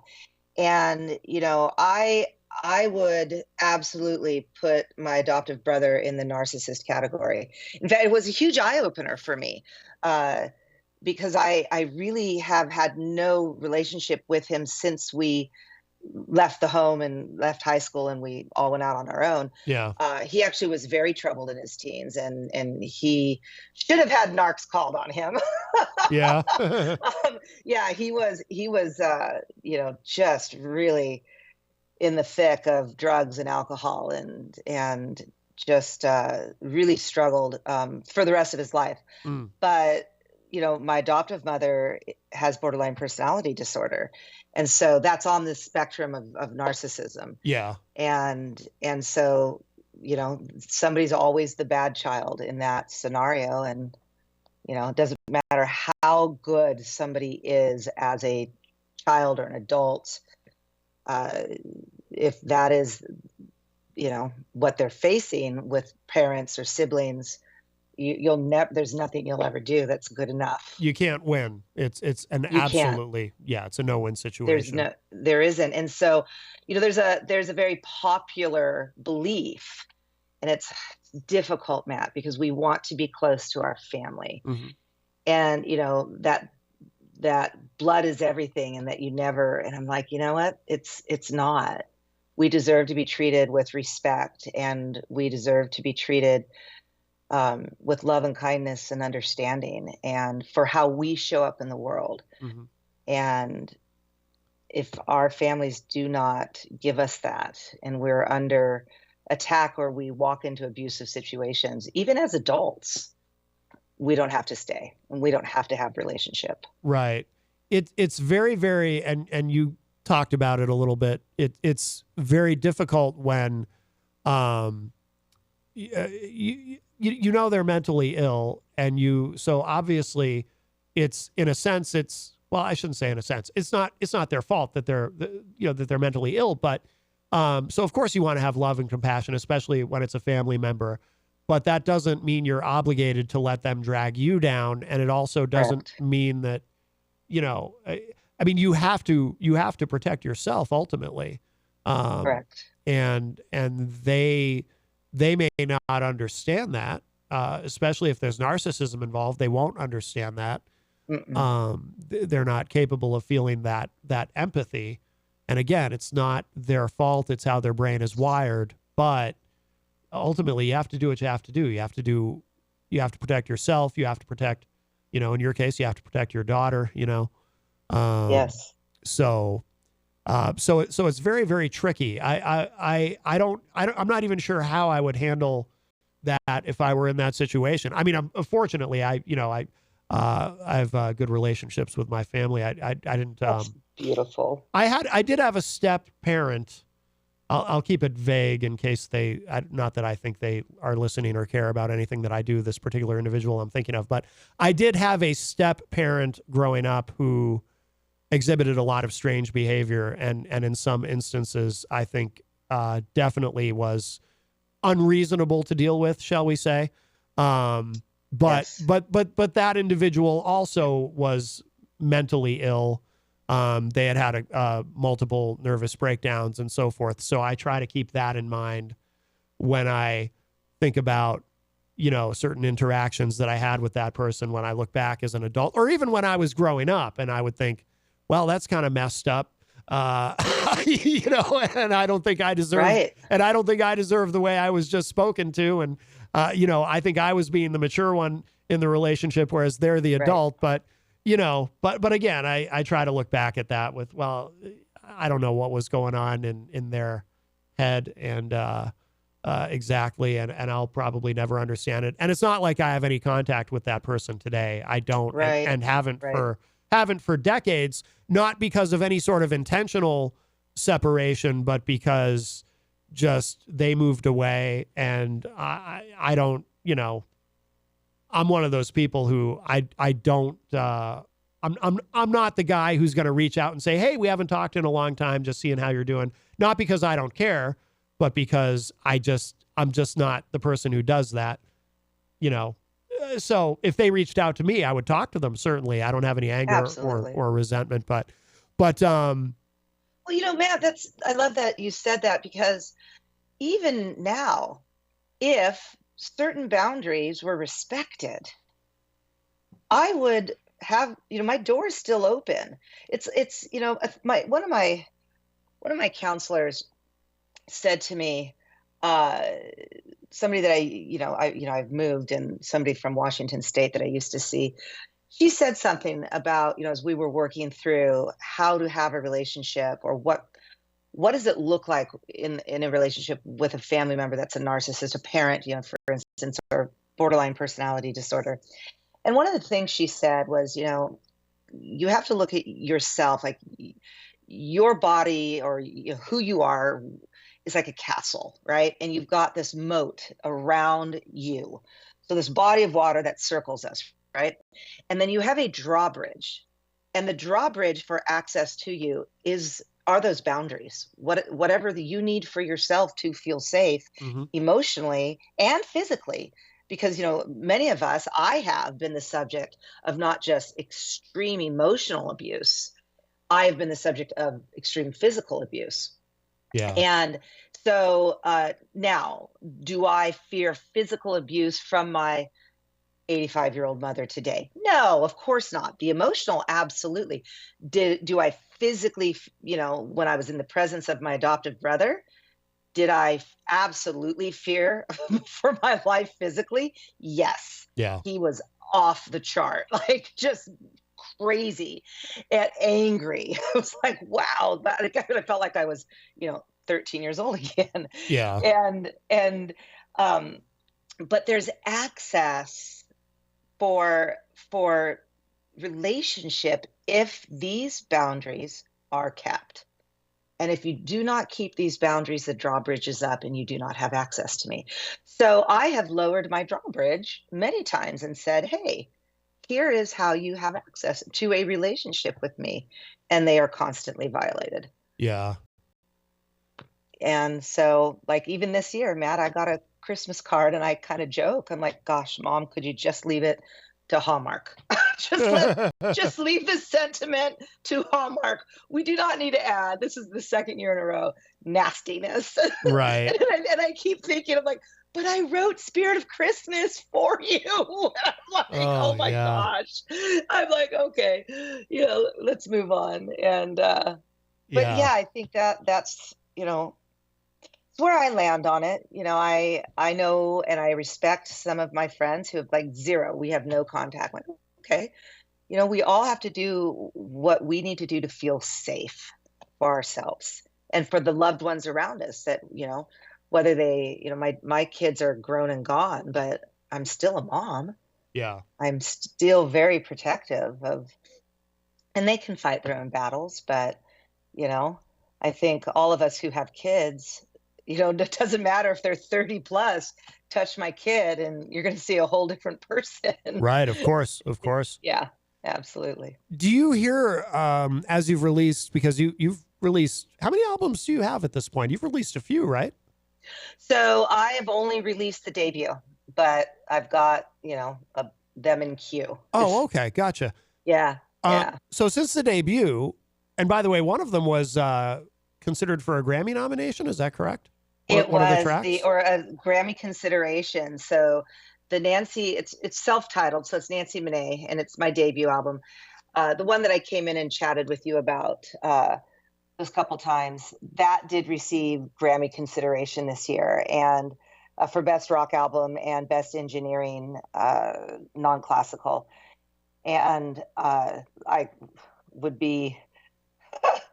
would not be honest with you, Matt, if I wasn't surprised. And, my producer laughs. He goes, you shouldn't be so surprised, Nancy. It was good stuff. And I was like, yeah, but, I'm in a sea of genius. And I love artists, and I'm cheerleading all of us on, in our art. And to receive that so early on in releasing what I'm writing, right? I'm not early on in my musical performance or even career. I've been playing for years. You and I've talked. That's part of my story. I played, under the threat of violence in my home growing up after my dad died. I could not play piano when anyone was home. It was never going to happen. And then I picked up a small little acoustic guitar from a garage sale for $5 with a pitch pipe and learned to play guitar at 2 a.m, as a teenager, having to go to school at 7 a.m. Yeah. I think I slept through my first 3 periods every day. Yeah. My junior and senior year of high school. Yeah. Because I was up playing guitar. Yep. And so I'm not new to the world of music, but I'm new to writing and releasing my own music. And so it was an extraordinary honor. And just to be considered with a group of amazing artists. Yeah. So no, that's remarkable. Do you hear from people who identify with the themes of your songs? Yes. In fact, I hear from women on about the song that I wrote called Wanted, and how I got free of an abusive relationship. And I really just kind of hit it straight on. And I hear from a lot of men about Don't Let Her Ruin You. Yeah. Crying, thank you. Oh my gosh, how did you know? You wrote a song about our life. And that means more to me than anything, because that's what it's for. It's to relate and hopefully other people identify and find their own path, right? To what makes them whole. Right. and the freedom within that. Yeah. I also heard from, actually belong to a group called Serendipity Doodah, and it's a mama bears group for mamas that are the parents of LGBTQIA children and even adult children, and they were very excited about the song My Expansion, which was about my daughter coming out as queer and changing me early in her life. So Yeah, that's probably relatable for so many people. So that makes sense. I'm not surprised that you've heard from people about that. Yeah, that was when you say that changed to you, how did it just kind of give you a different perspective on because you'll often hear people say, I had certain ideas about what it was like to be LGBTQ plus or whatever, and then a family member comes out and you kind of go, I think for a lot, this is my perception, is I think for a lot of people it kind of I'm thinking, I mean, we don't really get into politics on this iteration of the show, but I'm thinking of a couple of so I'll be a little bit vague, but there are a couple of well-known very conservative politicians who have at various points come out as being pro marriage equality because they had children who were gay, and so on that one issue they departed from their conservatism because having a family member who's gay kind of makes you go, oh, okay, so real human beings can be this way, and Yes. and I love this person, and because I love this person and they are this way, I guess being this way is okay. For lack of a Yes. better way of putting it. So, I mean, I'm curious how it changed you when your daughter came out. So I love everything you just said, Matt. Even that this is not a political show, right? I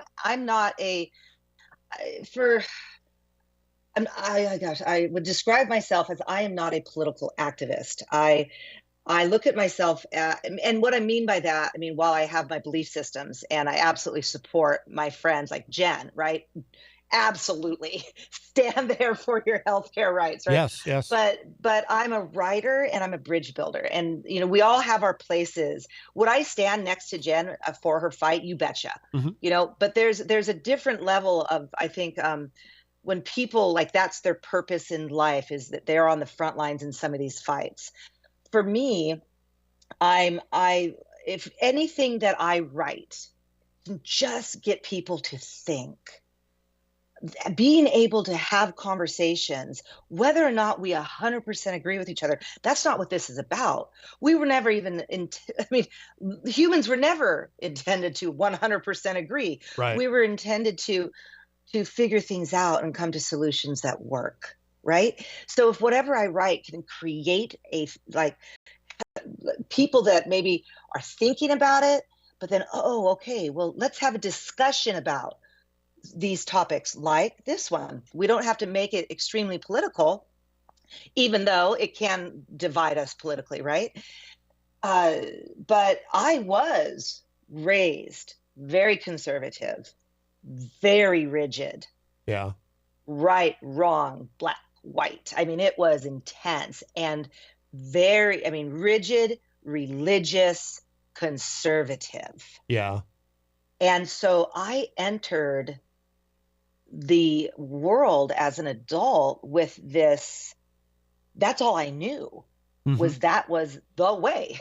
Right. There's one, and it's this one, right? Yeah. And then I have this beautiful baby girl who just from the day of birth, she just wrote her own way. It was and as she got older, I watched other friends who were rigid and conservative and ultra. I call it like a damaging religiosity, right?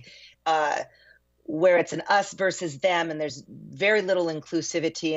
And whether listeners or anybody that I talk to lean towards religion at all, I would say the overarching message in healthy religions is love. Right. Yeah. That's what it's. Love one another. I think Jesus might have even said something about that. Quite possibly, correct. He might have. I don't know. perhaps. You know? And so here's this young girl, 5 years old, and she's already challenging me on my belief systems. And I'm watching friends who had the same upbringing, conservative, rigid, religious, ultra, the unhealthy sides of religion. And they're losing their kids. And the kids are getting older and kids are starting to rebel. And I thought, Hannah really challenged just from the time she was little. Why do you think that way? I'm like, because, and then as parents, because that's what I was taught. Therefore, we teach that to you. And I was like, yeah, I don't know if I like that answer. Right. And then we also, or the famous line, parents, because I said so. Why? Yeah. And I taught her early on. I said, look, if you disagree with me, we have just a few ground rules. And you can always come and talk to me about a decision I made, or even a thought process that's, a decision based upon a way of thinking. You can come and talk to me about it. And if you present your case respectfully, articulately, with no temper tantrum, I promise you, I will consider and change my mind. If I said no to something, I will absolutely consider and change it to a yes. However, if you come in screaming, the answer is a hard no, and we will not even talk. Yeah. So I'm serious, Matt. 5 years old on, I think I raised the greatest debater of all time. Oh, no kidding. Yeah. And so when she challenged, let's go bring that back full circle. So when she challenged me, why, Mom, as she got older and she came out as queer, I was like, oh, okay. And I'd already been evolving and changing, and I'd been asking questions of and I'd have to be quiet if I was, in a group of people who did not accept LGBTQIA, right? I actually had to be quiet, because if I stood up for my daughter or that community at the time, I was subject to judgment. Yes. And right. And so that took a long time for me to really kind of walk through, and I watched and then had continual conversations with my daughter, and I grew. So no, I didn't actually have a really open understanding of how a parent could change their belief systems until my daughter really just kept asking why. And then I thought, well, because that's the way it was at my family table growing up. So let me think about, do I believe what they taught? Maybe I don't. What other belief systems are out there, and what are other, sides of the political spectrum even saying? Let me listen to what they have to say. Yeah. And all of a sudden I entered a very different phase of my life, and I would call it balanced, I suppose. Now, of course, I lean more liberal than I ever did. Do I have some conservative thought processes still? Sure. Born and raised in it, you have thoughts and ideas, but I look at it very differently today. And I'm curious to see how any side of the political spectrum is going to help solve what we're facing in our country and as on a world stage. Right. We have to solve it. People are starving. People need medical care. People need housing. Yeah, three of course. basic needs. And I don't think it's just because, that there are varying degrees of how people can earn and how people can make a living. And I don't think that if you can't make a living the way I do, you shouldn't have a roof over your head. Do I have the answers? I don't. But, bring this back full circle. This, young adult still has very challenging conversations. And one of the conversations we had that led me into writing Set Us Free was, Mom, we don't want what you built. Well, I don't understand what that means.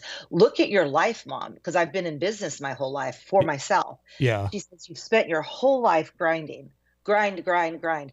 And you've built and you've built and you've built. We always upgrade our homes, and then we buy investment homes, or we have investment, retirements. And she said, we don't want that. We want to live in community. We want to take care of each other. We don't want to be what you guys have built. I don't know if you understand that. I was like, oh. And I tell you, Matt, it actually caused me to think about what I built. Yeah. And even present day, like as early as this Set Us Free song was written last year, it's like, I could go about life that's without the grind. I don't have to grind. Oh, I could. Whoa. So here's this 32-year-old, beautiful human still challenging her mom. Yeah. On, and then, I don't know if I told you this when I saw you last, but I got hit really hard by Hurricane Beryl. Oh, no kidding. Really? And I had to come home from tour and really adjust the latter half of my last year. Oh, wow. And I sat my kids down and I said, how do you feel about me downsizing and moving and making life a lot simpler? And they're like, we're all for it, Mom. Yeah. Yeah, because I would like to be able to be on the road for months on end and not have to worry about the thing that we all want to hang on to, and for me it was just too much. And I thought, but that's a conversation with my kid that, because I'm open to thinking about things differently. Will I agree with everything? No. Do I even understand it? She's discussed economics with me and it's gone over my head. And in fact, not because economics go over my head, her economics go over my head. Right. I understand current economics, macro and micro. Yeah. But as she described how economics could change, I actually did say to her, I said, okay, when we had the gay and queer conversation early on in life, and I asked you lots of questions, I said, now I'm going to even ask you more, because this is like speaking Greek to me. Yeah. We can think about how we go about our economy totally different, and people can take care of each other in a way that's sustainable. My mind was just blown when we initially started having those conversations.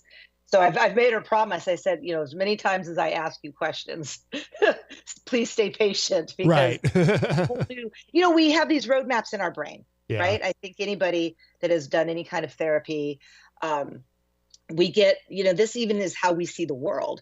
We have a roadmap. And if we were raised to see the roadmap in a certain way, especially about how economy is built or world power is built. And it's a very difficult mindset to change. Yes. But it's possible to rewrite those roadmaps if we slow down and listen and are open to having these conversations. Yeah. And gosh, if I can create those in the music that I write, and then also bring hope, I think most of what I write, if not all of what I write, ultimately ends with some type of hope statement within it. Yes. I've noticed that. Absolutely. Yeah. Nancy, we're going to have to start. The time goes so quickly. We're going to have to start to wrap up. Unfortunately, I wish we had more time. It's always such a great conversation with you. And I think, if you don't mind, I'm going to close the segment with, because we were talking about the song, My Expansion. I think that would be a great way to close. And of course, we opened with the new single, Set Us Free. Thank you. Absolutely. And we should remind people too, before you go, where they should go online to keep up with everything that you're doing. And of course, Matt, that's very kind. Of course. Yes. So please find me on social media. I am very active on Facebook. So if you find Nancy Manet, Manet, I have a verified check mark. You'll see me sitting at a piano. Please follow. Please send me a direct message. I respond to all of them. Just let me know that you heard me here. And then my website as well. We're in the process of updating. So if you fill out information with an email, but in the next couple of weeks, a refreshed website's going up with the new material and a new traveling schedule and things like that. So that's at nancymanet.com. I'm also on Instagram, but I'm newer to Instagram. I joke about it's because my age group was heavily invested in Facebook. Yes. So I try to cross post and do all that. And then, also I'm uploading things to YouTube. I'm not a millennial or a Gen Z, so I'm figuring out that other side of communications, every day. So Yeah, you just got to be as many places as possible, absolutely. I've been thinking about doing more with TikTok. No, I'm kidding. Obviously, it's about to go dark for anyone who doesn't know. You want to know what's funny, Matt? Is I tried so hard to share on TikTok, but every single time I upload stuff, that's not your music. You can't. And I'm like, I even had to send information into their legal department, all that. That's not yours. I'm like, I'm the copyright owner. Please let me upload my music. Yeah, And exactly. they won't. Exactly. So I have this really, unused TikTok account. But yes, that is actually funny, Matt. Yeah. Well, or not. I mean, however we want to see it. Yeah, I know. I actually feel badly for a lot of people, but I do too. Yeah, but no, it'll be interesting to see what happens next with that. But Nancy Manet, thank you so much. Always such a pleasure to have you on. I always enjoy the discussion. And thank you. Absolutely, and congratulations on everything. And we'll let you go, and we'll close out with this song, "My Expansion." And then for those of you listening live on Saturday, Quincy Raymond is coming up next. He's going to play live in studio for us. But we'll let you go, Nancy. Thank you again so much. Yeah, thank you, Matt. And much love to Jen. Absolutely. Thank you. You both. Okay. Thank you. Bye-bye. All right, the great Nancy Manet. And here it is. This is called "My Expansion." This is a really good song.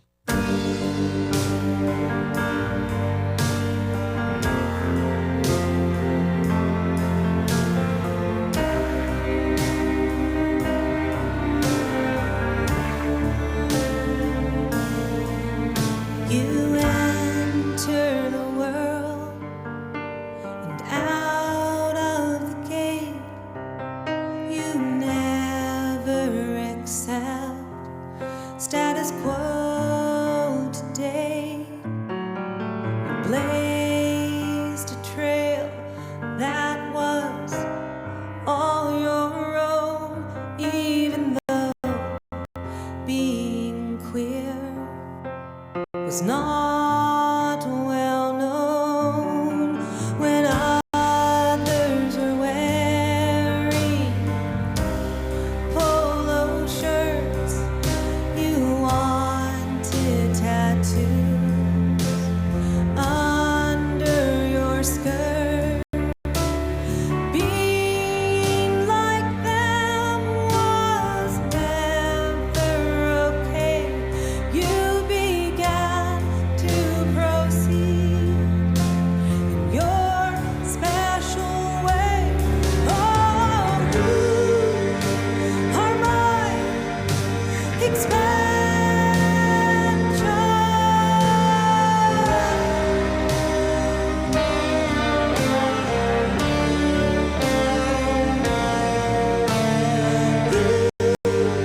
You are my expansion.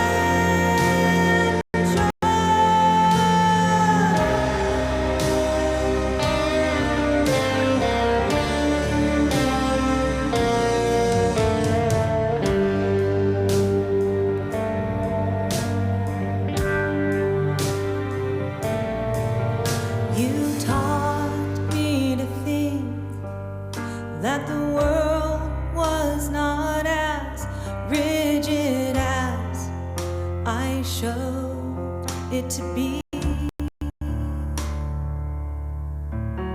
You opened my eyes. There is so much more to consider than all the years before. You don't believe exactly what I do. Yes, engage in the world as the authentic you. Your path is your path. It's not my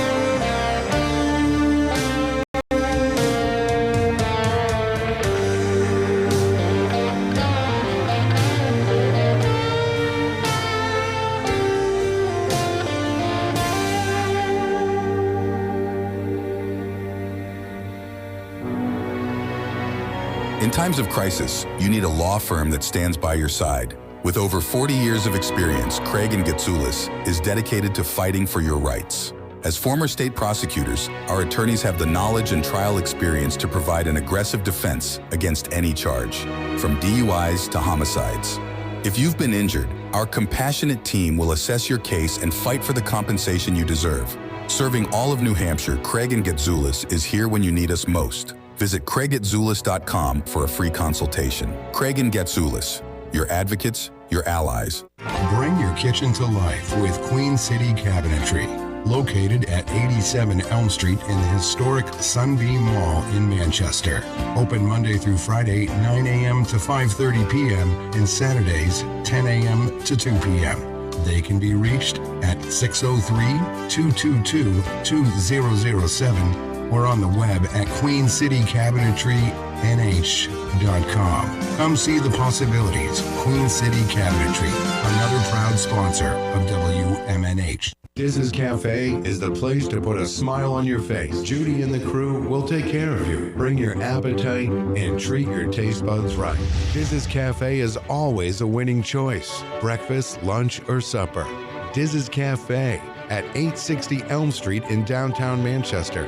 Dine in, take out, or make a reservation. Call 603-606-2532. Eat, drink, and be happy.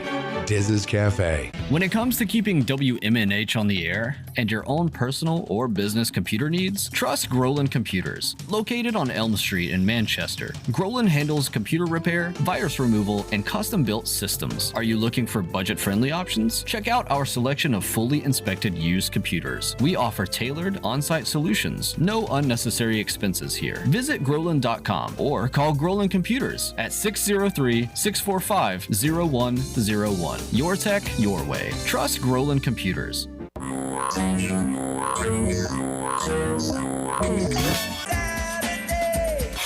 Midnight. 7 times out of 10, we listen to our music at night. Thus spawned the title of this program. Late Night Delight with DJ Midas, right here on WMNH Manchester. You wanna know why? Because I'm on the radio. Saturdays and Sunday nights, midnight to 4 a.m. This hour on WMNH is sponsored by CGI Business Solutions, located at 5 Dartmouth Drive in Auburn. They serve all your business needs, including employee benefits planning, corporate design and business administration, investments and wealth management, and customized business insurance solutions. Their phone number is 866-841-4600 or on the web at cgibusinesssolutions.com. Behold the harmony of airwaves as you immerse yourself in the captivating frequencies of WMNHLP, the sonic heartbeat of Manchester, transcending through the ether at 95.3 megahertz frequency modulation. Our transmissions emanate from the zenith of 1000 Elm Street. Venture into the heart of our creative realm at 119 Canal Street, where innovation and sound collide. We bear the imprimatur of Manchester Public Television Service in the venerable city of Manchester, New Hampshire, USA. Enrich your auditory journey with the depth of our licensed residents. Dispatch your missives to WMNH953@gmail.com or traverse the virtual corridors of WMNHradio.org. Engage with our sonic vibrations by communing with us through the digital channels. Your radio beckons, eager to enthrall you with its mesmerizing cadence and envelop you in a symphony of boundless auditory wonder. WMNH, rip the knob off.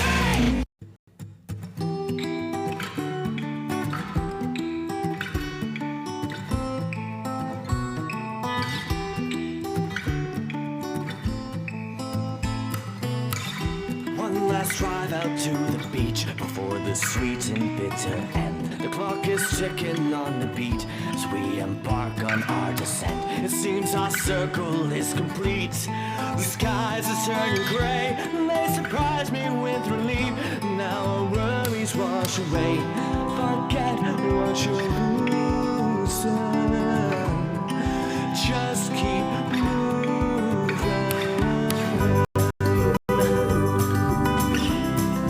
Faster, faster.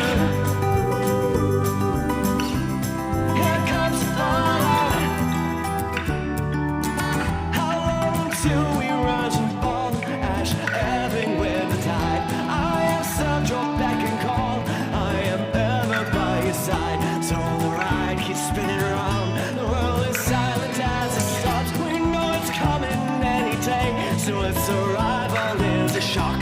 Drop what you're doing, just keep moving.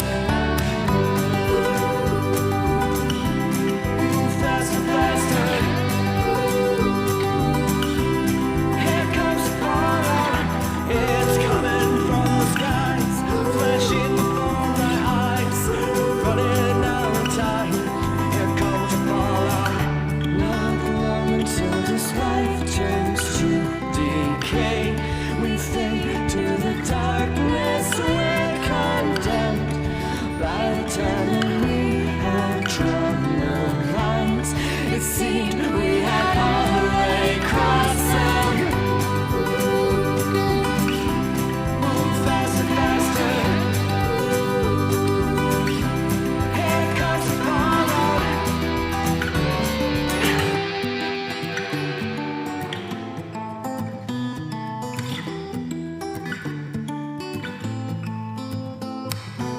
So here we are at journey's end, the war that ends our wars. We forgot why it began, that doesn't matter anymore.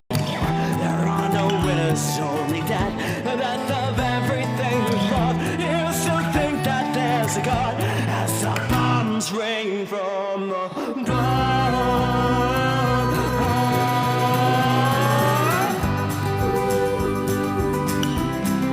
faster, faster.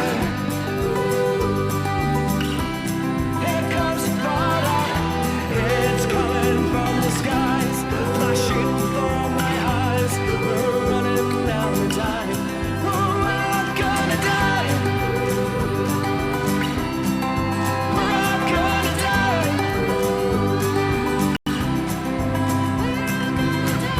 Hell falls from the skies, the ash burns out our eyes. We run out of time. We're all gonna die.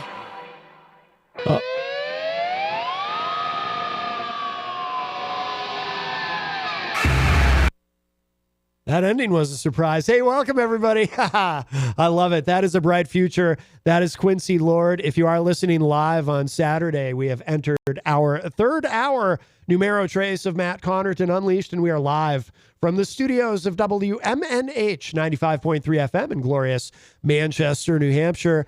And today is Saturday, January 18, 2025. And let me get that mic up for you there. Quincy Lord is here with us live in studio. Good morning. Hello, hello, hello. How are you? Good. Welcome back. I saw you using the cheat sheet on the calendar just then. When I look over there, yeah. It's until it becomes afternoon. I don't recall what day of the month it is, but by the afternoon I've woken up. Same. We'll get there together. Yeah. So welcome. When was the last time we had you? We haven't had you since we've been here. Yeah. So I think we had put out with my band Sunset Electric. We had put out an album last November, and it was a little bit before that came out because we had a couple singles for you to play. So yeah, it must have been early last November, maybe October. So over a year. Yeah. Long enough. And the band is still going, right? The band's still going. We have a couple shows coming up. I'm sure I'll blab about that as the day goes on. But we're having a good time. But I've had all these songs collecting for a while, and I decided to put out this solo record that I'm here to talk about. Obviously, that was the title track. If we didn't say that, A Bright Future. Yeah. I listened to the whole album. You sent us the whole thing. I love it. I love the whole thing. Is just great. I appreciate that. You said so. This is a collection of songs that you've been accumulating for a while now. Yeah, this is. I've been telling myself I was going to do a solo acoustic record for a while because I've written a lot, and there's a lot of songs that don't fit what the band does. So okay. But there's 15 songs on this, which is obviously too many. About 5 too many, but. Basically, it's broken into 3 groups of 5 here, and there's the last 5 songs, which I just see as extra, are acoustic versions of songs we've already put out. Okay. Songs the band did on the last record, or one's a single we've done since. One's a song I did with my old band in like 2019. But okay. And then there's 5 songs that are very old. Some I wrote when I was a teenager, which is a lifetime ago.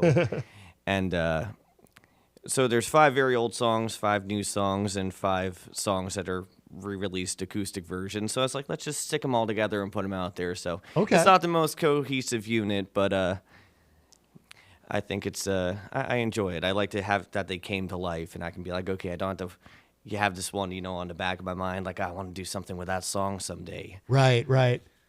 In terms of recording these, who else is on these tracks with you, or is it all you? Did you do this all yourself? I did all the recording, but I had a bunch of friends join me on this. The Sunset Electric tracks, the 4 of the tracks at the end, I had my bass player from the band, Dan Smiles, Morno on the bass guitar.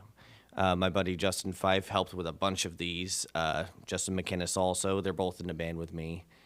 And then I had help from my friend Cassidy. That song we just played, she did some backup vocals on. Okay. And she's on 2 other songs on the album. I met her this past year, and I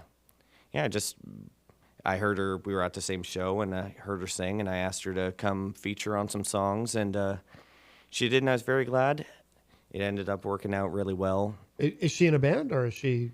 She isn't. She actually does music therapy, I believe. Oh, no kidding. Yeah, Oh, it's very cool. I'm a little jealous. It sounds like a fun thing to be doing, but yeah. And then my friend Will Hart on one of the tracks that we'll probably play later, Steamtown, played some harmonica for us. So, anyways, I had a bunch of people on this, and Snowcone, my partner, did the album artwork. For those who didn't see the picture, it's kind of a newspaper front with the title "A Bright Future," and a reflection of an eye with an atomic explosion in the background. So, if to set the cynical tone there. Yeah, I really like the cover. I was curious about that. Yeah, that's really cool. How is your approach different to recording these than with the band? Well, I set out with the intent to just keep it so simple and just have my voice and a guitar, and I didn't let myself do that. And there's one track which ended up just being vocals and guitar, and the rest had a lot more. But I mixed a band's record also, and we recorded that ourselves. And I wanted to see how it would be to mix something without drums. So for me, the approach was thinking about the mix and that process of it, the post-production of how's this going to be different. And I tried a bunch of different things on different songs, and in the future I'll look back and some will be like, okay, that really worked, and others will be like, I should never have done that. Right. Oh, that's the inevitability of it goes. Yeah, exactly. But yeah. Did you record these in a studio, or did you do it at home, or the studio being my apartment? Yeah. Okay. Yeah. Much to my neighbor's chagrin, I'm sure. Yeah. Well, but you didn't have like a full drum set in there. No, there wasn't that. Just a lot of takes of me being very loud. Really? Yeah. Oh, that's funny. You want to play? I'm dying to hear you play live. Yeah. Let me pull that. I'll pull that other. So because we're already live on the air, we can't do a proper soundtrack. But if you want to strum that guitar a little bit, let me just make sure I can. Got some. It's okay. I know from history that people like hearing guitar be strummed. So. Yeah. That sounds nice. Yeah, that sounds really good in the headphones. Sounds great in my headphones. I'm not wearing any if you're not listening. Not watching? I guess you wouldn't know that. Right, yes. Well, radio is theater of the mind, so you could have actually just pretended you had headphones. You want me to be full of deceit today? Is that what we're doing? Well, it's early. We can be more honest in the afternoon. See, that's the thing. It's true. I still have morning voice. We'll have some gravel here. Oh, that can be a good thing. That can be a good thing. What are you going to play for us? So this song is called Dive, and it's actually from this album and anything I've released, probably the oldest song I have, because I wrote it as a very angsty teenager, I think. I was probably 16 or 17 when I wrote this, but I always liked the song, and it's it kind of my experience with Catholicism, and breaking away from that. Oh, So- interesting. I was raised Catholic, and I think a lot of people can. I haven't even heard you play it yet, but I think a lot of people can probably relate. You said, excuse me. You're gonna make it. I'm not sick, but I was sick, and like this cough just lingers forever. Oh, they likes to do that. Yes. But this is the first song you wrote? Not the first song I wrote. Oh, No. okay. Just of the songs I've released, it's probably the oldest. Oh, I got you. Of the Including the songs. songs I released back in like 2017. This Oh, is okay. Very old. I like Yeah, have notebooks and notebooks full of songs, but this is the oldest one I probably recorded. So Oh, okay. Okay, cool. You'll hear the angst. Yeah. All right. I look forward to this. So if you're just joining us, Quincy Lord is here with us live in studio, and he's going to play, what's the name of it? Dive. All right. Whenever you're ready. Lead me home in the dark. I will find a way to start. Forgive my sins and make me one. Refute everything that I've done. While you're drowning in your light, you wear a veil to mask your spite. You say that I should know my place. Well, scars run down my face. How could you believe it's true that God sent me to challenge you? Well, that's what you say I am. You say that I am. Build me up from ground to sky. Break my wings, I'll learn to fly. Don't you ever wonder why they built mountains out of lies, just to dive. Let the wind take you in. Oh, dive. Through the blessings and the sins. Find a shadow in your mind. Call him friend, tell no lies. Then just dive. Don't ask why. Adorn your neck with guilt and pain. Hear the laughter and the rain. Pray for the unholy one, not the one that end is gone. As children learn to walk, you teach them how to talk. All the words not to say, and prayers I'll never pray. Take the bread and drink the wine. Sit still, memorize your lines. No, I told you that I'm done. Never meant to hurt anyone. Build me up from ground to sky. Break my wings, I'll learn to fly. Don't you ever wonder why they built mountains out of lies, just to dive. Let the water take you in. Oh, dive. Through the blessings and the sins. Tell the shadow in your mind you can't accept his lies. So you just dive. Well, dive. Well, dive.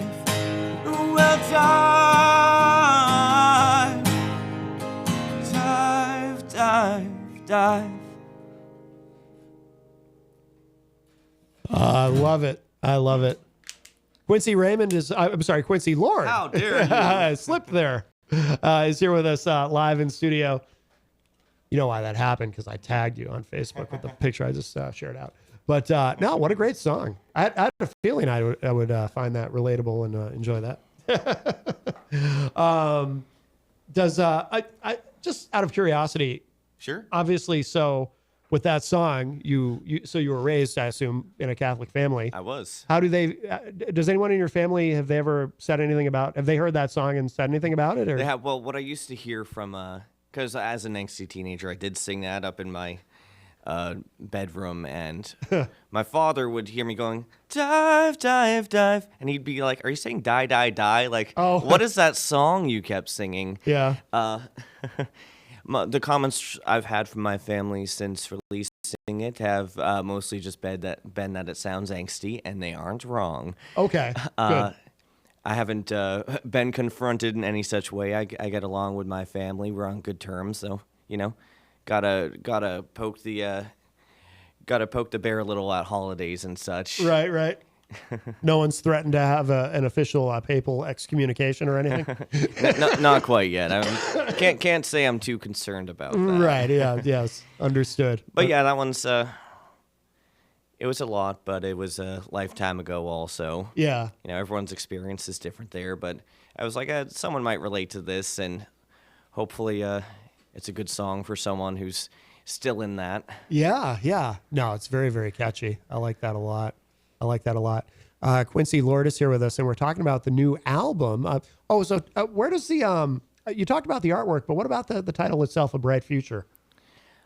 It's just that's just I don't know where it came to me. I had just been working on lyrics for the song A Bright Future, which I don't believe ever says that, but at some point I was thinking about what the title should be and looking at the track list and the other names, like, all right, what would be a good title? And as that song was originally called Faster, Faster, which is something I repeat a lot throughout the song, but it just had the right kind of cynicism to me. Once we found a picture, I had the idea for that name to come out.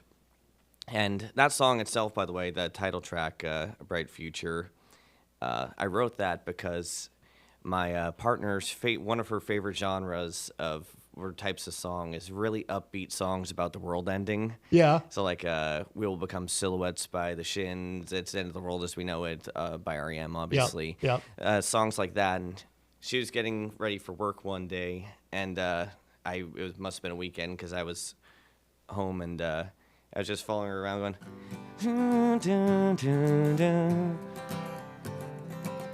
Dun, dun, dun, dun. And just making up words I heard, and you're like, I actually kind of like that. Let me see if I can turn that into something. Yeah. Oh, that's cool. The goal was to write an upbeat song about world ending, nuclear fallout. Yeah. No, I like it. Yeah, I was trying to think of some more examples of.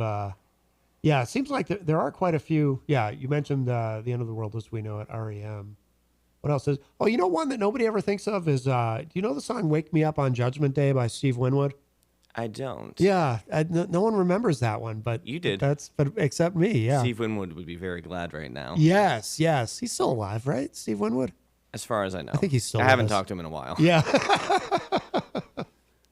Are there other themes, or is there a theme? I probably not to the album, because you mentioned that they've kind of come from different times. Absolute chaos. Yeah, it's all over the place. It's no rhyme or reason throughout.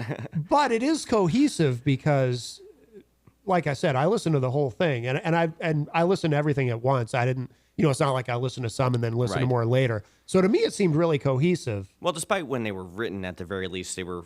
For the most part, they were recorded or at least mixed at the same time. Yeah. A couple of the songs that did start recording in 2018, 2019, it was just like, I'm not redoing this. I'm just going to keep those files. And yeah, I sound the same, I'm sure. It's going to be fine. Right.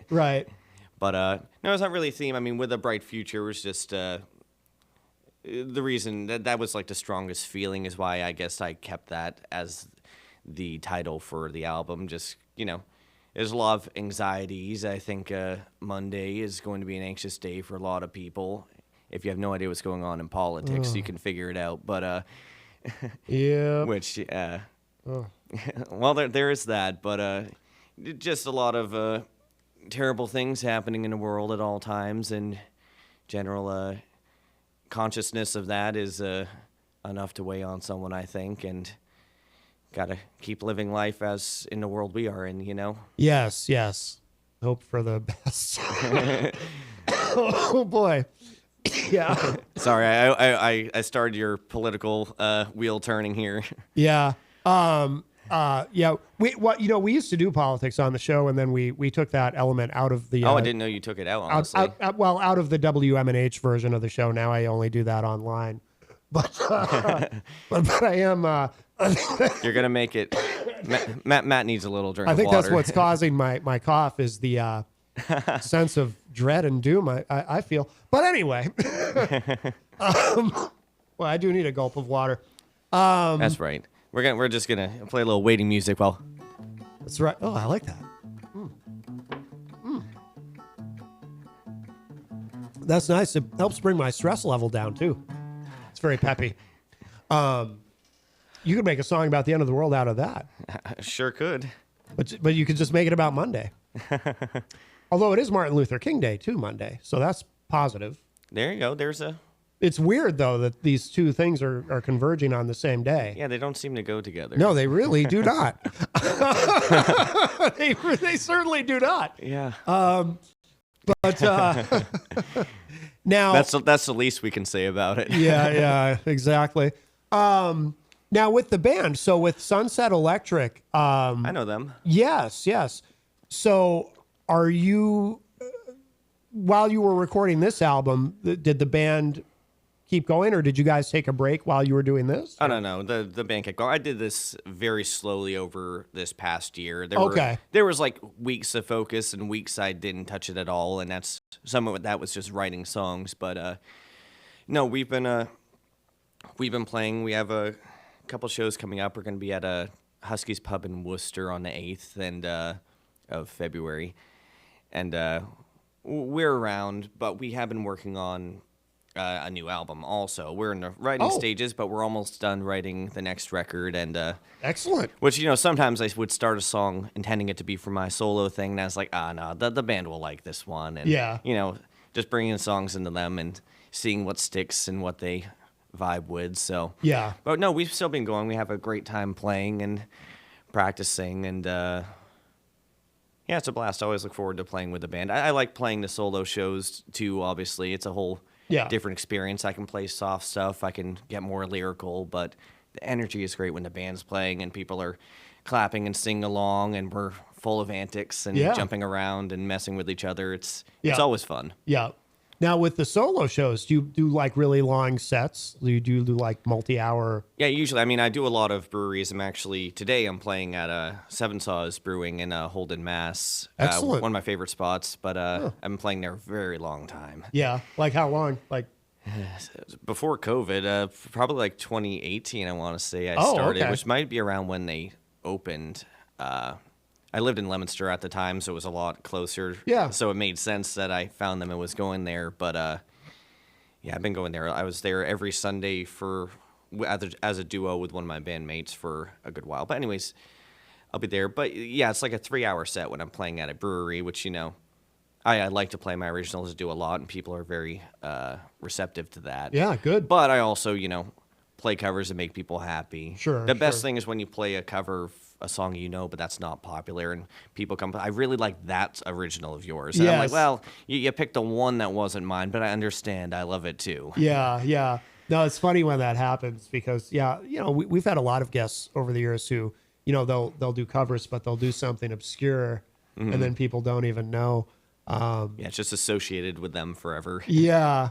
I was in a band where we, years ago, a long time ago, I was in a band called My Life Crisis, and we did a Kiss cover, but we did a song called Hate, which is from their most obscure album that only the most diehard Kiss fans even know about. And it sounded so much like everything else, like all our originals, that, nobody knew. What did you do in the band? I was a bass player. How'd you like it? Do you still play? I haven't picked up a bass in a long time. Yeah, but I used to be. I was pretty active. At one point, I was in 3 different bands at once, and we were all doing a lot of shows. And but I never started a family because obviously you can't do that if you have kids. So I avoided that. But yeah, now I'm just too busy with other things, so I haven't played in a long time. But sometimes I miss it, and then I remember all the work that goes into it, and it's like, I don't miss it that much. It's a labor of love, I think they'd say. Yeah, absolutely. But the nice thing about what you're doing when you do it solo acoustic, of course, that opens up a lot of different places you can play. And like you have no shortage of opportunity, yeah. I'm sure, as far as where you play. Yeah, you can. One person can fit in wherever. Exactly. Flip side, if you're having a bad day for your voice or you're just all over the place, you have no one to blame. Like, oh no, the drummer was hammered that day. Like, you can't blame the drummer when it's just you. Like, no, that was just me not being perfect. Sorry, guys. Yep. It's been known to happen. Yes. If you're just joining us, Casey Lord, Casey, what am I doing? Quincy Lord. Matt's having a day. I am. I'm thinking about Monday. I'm gonna write it down for you next time. Yes. I'm thinking about Monday and I'm distracted. Nothing too terrible. Well, at least not the first day. Nothing terrible will happen, I'm sure.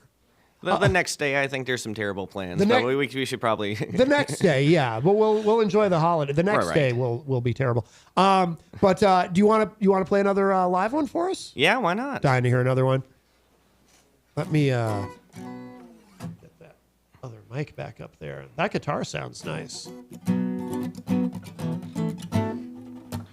Sure, I'm going to play you, this was one of the songs I actually had released already with Sunset Electric, but I released it as an acoustic version on this album because it's a lot of fun, and I'm pretty sure I didn't play it last time I was here. It's called The Inn. Okay. No, we played the recording last time, that's it. Oh, okay. But I want to play it, so we're going to. Awesome. And I don't know, I guess it's about feeling lost. It's fun.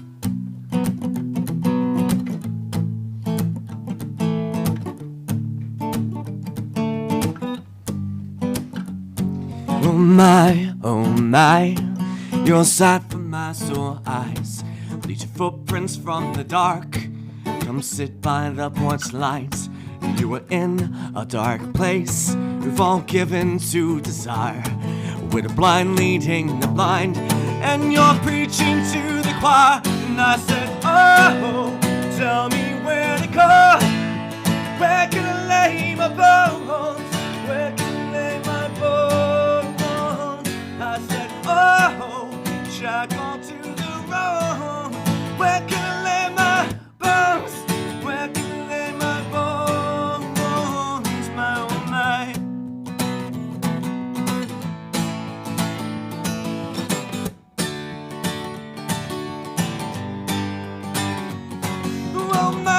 Oh my, I see you're not aching soul. Throwing ashes to the wind, losing all control. This flickering lights, the signal at the end. You can stay the night, but you can't sleep off your sins. And I say, oh, tell me where to go. Where can I lay my bones? Where can I lay my bones? I said, oh, should I go to the road? Where can I lay my bones? Where can I lay my bones? Whoa. And then it gets so cold at night. Two weary eyes compel her.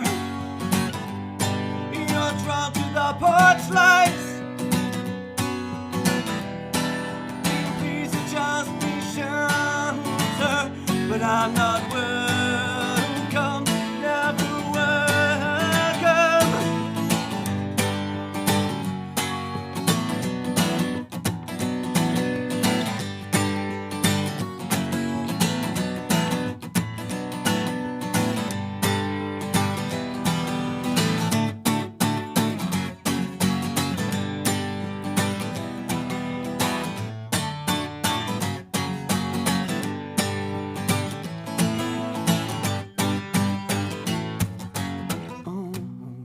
I've been all alone. I've been searching for a home, some place to call my own, or my home. Oh, but they chained me to this road. Where can I lay my bones? Where can I lay my? And I say, oh, tell me where to go. Where can I lay my bones? Where can I lay my bones? I said, oh, should I go to the road? Where can I lay my bones? Where can I lay my bones? My own life.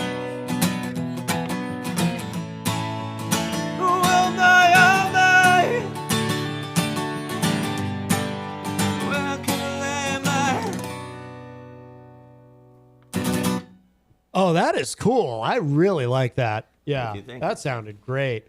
If you're just joining us, we have Quincy Lord here with us live in studio, playing some tracks live. And of course, we're featuring songs from his new album, A Bright Future. And refresh my memory, is it out now or is it coming out? It is out now. It came out on January 1st. Felt appropriate. Yeah, excellent. So it's on all the streaming platforms. It is on all the streaming platforms, as far as I know.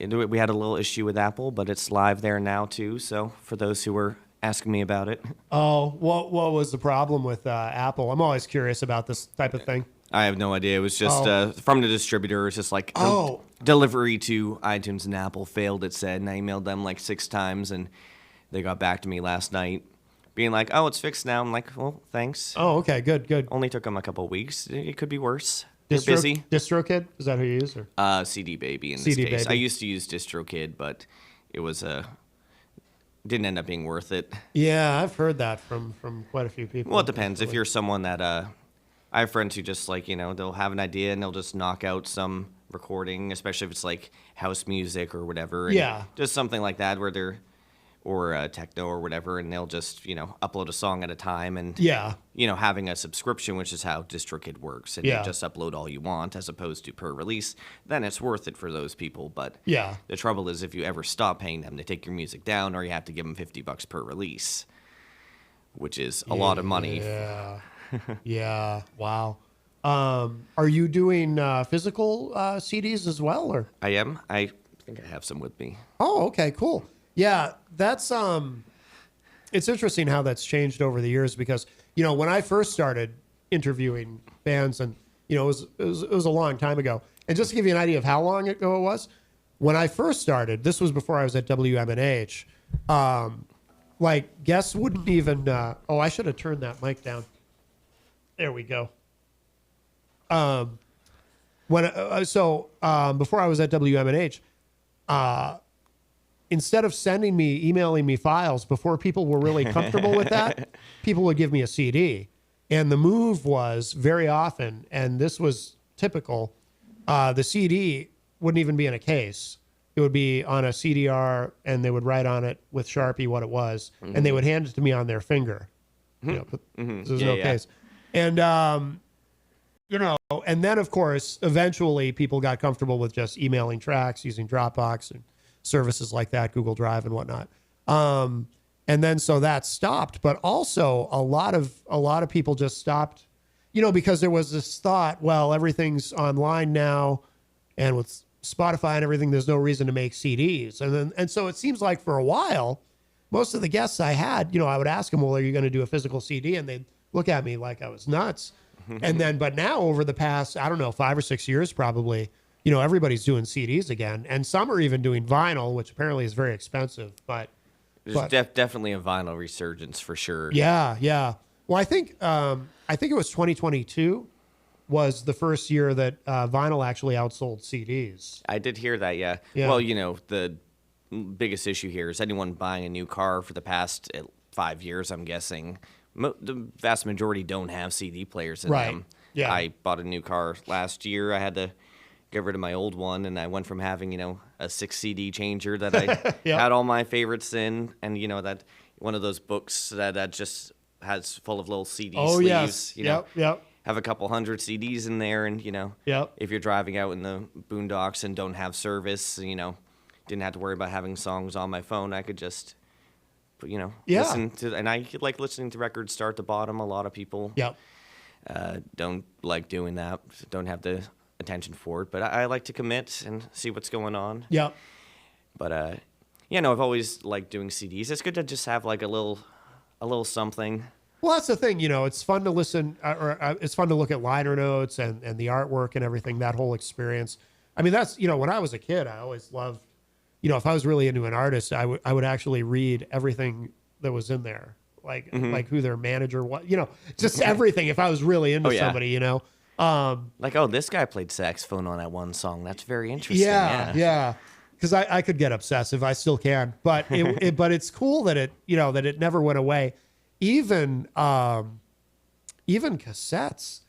I think it was about 5 or 6 years ago. I was on Bandcamp.com and just looking for new artists in the area, and I found somebody who was making cassettes. And the first one that I found, I thought it was a fluke. And I was like, oh, they're doing this kind of retro thing. You know, is it like an indie pop band from Keene State College or something? And then I found more. And I'm like, oh my God. This is crazy. But yeah, it's definitely a retro hipster kind of thing. I mean, Yeah. The only people I really usually see selling cassettes are like folk punk / crust punk bands and, Yeah. you know, very DIY and indie people. I don't see many 8-tracks anymore. no That's sad. 8-tracks. Yeah. My my bandmate, and I'm in another band called Pants the Band. That's largely the same members, but all in different roles. Oh, okay. As a Sunset, but our keyboardist Justin McInnes is the singer in Pants, and it's all his songs. It's whole different vibe. Anyways, he has the means to record 8-track. Really? And he's dead set on, you know, our next recording just releasing a couple like that just to say we could. That's fun. I do remember seeing Cheap Trick like 10 years ago, and they had just as a gag released an 8-track of their new record at Did the they time. really? Oh, that's wild. Just so that they could say they have the number 1 8-track in the world. 'Cause- Yeah. Which, yeah, I guess so. Also the only, but yeah. Yeah. I was in a band called The Jinx. This was like 20 years ago, and we had a running joke in the band that we were going to release like a single. And of course, but if we did that today, you know, it would kind of be almost normal. People would be like, "Oh, that's cool, a retro thing." Yeah, and then it'd be like, how do we use it? Right, exactly. 8-tracks also have the dumb thing where they like flip over partway through, and Oh, yeah. sometimes in the middle of a song if Yes. they plan it poorly. Yeah. Or the track list will be in a different order than like on a CD or vinyl, a different order than they intended, just so it fits. Yeah. And like that's not okay. Yeah, yeah. But yeah, it's interesting to see how the technologies change and how some things never go away. You know, a lot of people have this impression that vinyl went away and then it came back, but it never actually went away. No. I mean, even it got cheap is what happened, and then it got expensive again. Yeah, exactly. But even at its lowest ebb, you know, all the major labels were still releasing, you know, limited edition vinyl or whatnot. But yeah, it was always like a cool thing that bands did. It's just very expensive, so it's Yeah. often inaccessible to smaller bands. Yeah, and I'm convinced there's no statistical data to prove this, but I'm sure that most people, probably the vast majority of people who buy vinyl, don't even have a record player, don't have anything to put it on. They just buy it because, you know, if you're really a fan, I'm talking about if you're buying like brand new vinyl, not if you're going to, I mean, if you're going to a record store and flipping through and buying used, you know, old vinyl, obviously you have something to play it on, probably, unless you're looking for something rare just to have it. But I think most people who buy new vinyl, they probably don't have anything to play it on. They just, if they're a fan of an artist, right? It's just cool to have it. It's a collectible. A lot of people hang them on the walls. Yeah, and exactly. They do a lot of I don't know what to call it, but you know, instead of just a plain black record, it's like it'll be like a cool splattered thing, or have all different colors in there, and whatever process they go through. But you know, to make it pretty to look at. Yeah, exactly. The only time I really buy a new one is some of my favorite bands that are smaller. You know, I go and see them live, and I like to support them and buy their merch. So that's when I'll buy one, and I'll throw it on. But in reality, I'll play it once or twice, or at home on a rainy day or something once in a while. But it's there's not much reason for me to put on vinyl. You know, I have an apartment. I don't have a great like sound setup for it. It's not like I'm blasting it through my favorite speakers or anything. So it's like let's hear my worst speakers with the highest fidelity recording I could have, and medium, and see how that goes. Yeah, we don't even have Jenny and I don't even have a CD player at home.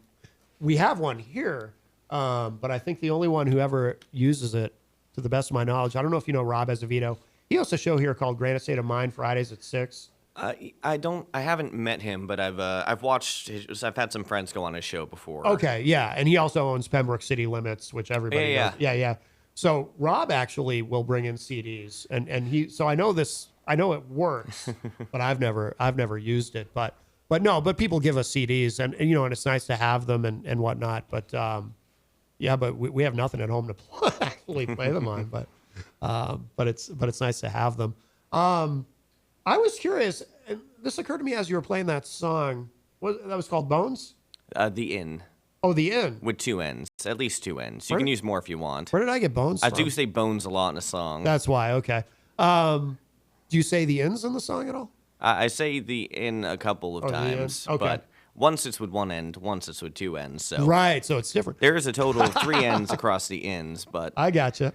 Now, I was curious, what goes into your decision when you write a song, whether it's something you should keep for yourself or something maybe to use for Sunset Electric? Like, do you kind of have some criteria in your mind, or is it just a vibe thing? Yeah, I or- mean, sometimes largely that last bit, sometimes I do go about writing a song and I have it with the band in mind, and I'll write it and, think about what they're probably going to come up with for their parts or how they'll react. But Yeah. what I've been doing, I'll backtrack a little. So on the record we put out last year, Graffiti Hearts, the majority of those songs I had written ahead of time, some like years prior. So a lot of that was me bringing completed songs to the band and then, making some small adjustments, but sometimes I was a bit of a jerk about this needs to stay like it is. And Yeah. so since, that album was put out, everything I've done with the band, I've tried to bring them the songs before they're, completed, all right, Yeah. here's a verse and a chorus, here's, how far I got on day one of writing, like with a spark, and then I'll bring it into practice and be like, what do you guys think of this? See if it sticks, see if they vibe with it, and if it doesn't, that's all I need to know. And Yeah. other times it's like a softer, gentler song, and it's clearly not going to be the right vibe for them, so Yeah. some mix of the two, but it's usually apparent when I start writing it if it will be something they'll like or not. Yeah. Now, do you have? Obviously, so you went. What is it? 15 tracks on this? Yeah, album? a few too many. Yeah, 15. I don't. 5 are re-released, so I'll call it like I see it as like a grouping of 10. That's Oh, like okay. the album and then extras. Yeah. Do you have even more that you recorded that you decided to leave out or maybe use on a future release? Or? I have many more that I have, another 20 songs I considered that Really? that were old songs that I considered putting on this, but we'll see. There's another Problems with Catholicism song that I was like, Oh, no kidding. those would go well together. I'm like, maybe I'll spread it out and just make sure that notion stays, something to talk about at holidays. Was it hard to kind of, because you have so many songs, was it hard to kind of pare it down and make those, were those hard decisions? Well, so or- it was less that and more, I wanted this to be a quick thing. And Yeah. It did not end up being a quick thing because I couldn't. I kept being like, oh, well, this song I half wrote, maybe I could just finish that and put it on. Like, I'm not going to, the band, it doesn't fit the band. Maybe I'll just, and then I just, because I was doing it alone, there was no one to tell me no. Yeah. Or stop, or you have enough songs, or you don't need to record 16 layers on that song. I'm like, yeah, but I want to play the banjo. Who's going to stop me? Me? No. Right. I want right. to play the banjo. I want to play the mandolin. I'm going to do them. Yeah. Yeah. So you play both, there's both banjo and mandolin. That's all you? Not as well as, yeah, I played all of that on the album. I mean, each is only on one song. Okay. But, I do play those. I mean, I think my cousin Josiah put it that there's a genre he'd call it of guitar players who pick up a banjo. Yeah. And that's very much what I am. I'm not I don't do the claw hammer or the proper things. Mandolin, I'm probably closer to doing it properly because it's the same motions as far as the pick goes. Just Okay. different tuning and such. But I like to dabble. I'm definitely better at guitar than those, but Yeah. I get to play guitar out, and every now and then I'll get the notion to like, oh, if I practiced mandolin, maybe I'll bring it to my show today and do some songs on mandolin. But I'm always like, I'll wait till I'm doing a duo thing at some point and mess around with it then. But I like the excuse to play with different instruments and just, Yeah. I've never even picked up a mandolin. Is it? They're not heavy. You could do it. I hope so. I don't know. The way I've been coughing, I don't know. I might not have the strength. Is it drastically different in terms of, I mean, I assume if you're a guitar player, you're ahead of the game, right? But is it like, how challenging is it to pick up not to pick up a mandolin, but to play a mandolin? Semantics. Yeah. Well, I think from going from guitar to mandolin, the easiest part is the fact that your strumming hand is Yeah. very familiar. So Yeah. it's getting used to tiny frets that you have to like Yeah. crunch your fingers on, and also just retraining your brain because our guitar is tuned in fourths mostly, and mandolins, violins, whatever, they're all tuned in fifths. Yeah. So you just had to be like, oh yeah, the note's not where I think it's going to be, and just learn the shapes and patterns and your scales, and Yeah. Interesting. and then you're fine. How many strings on a mandolin? 8. There's Well, 8. It's 4, but they're doubled like a 12-string guitar would be. Oh, I gotcha. Yeah. Okay. And what about the banjo? I've heard people say that banjo isn't as difficult to learn as one might think, but then again, all the people I've heard say that are really good at playing the banjo.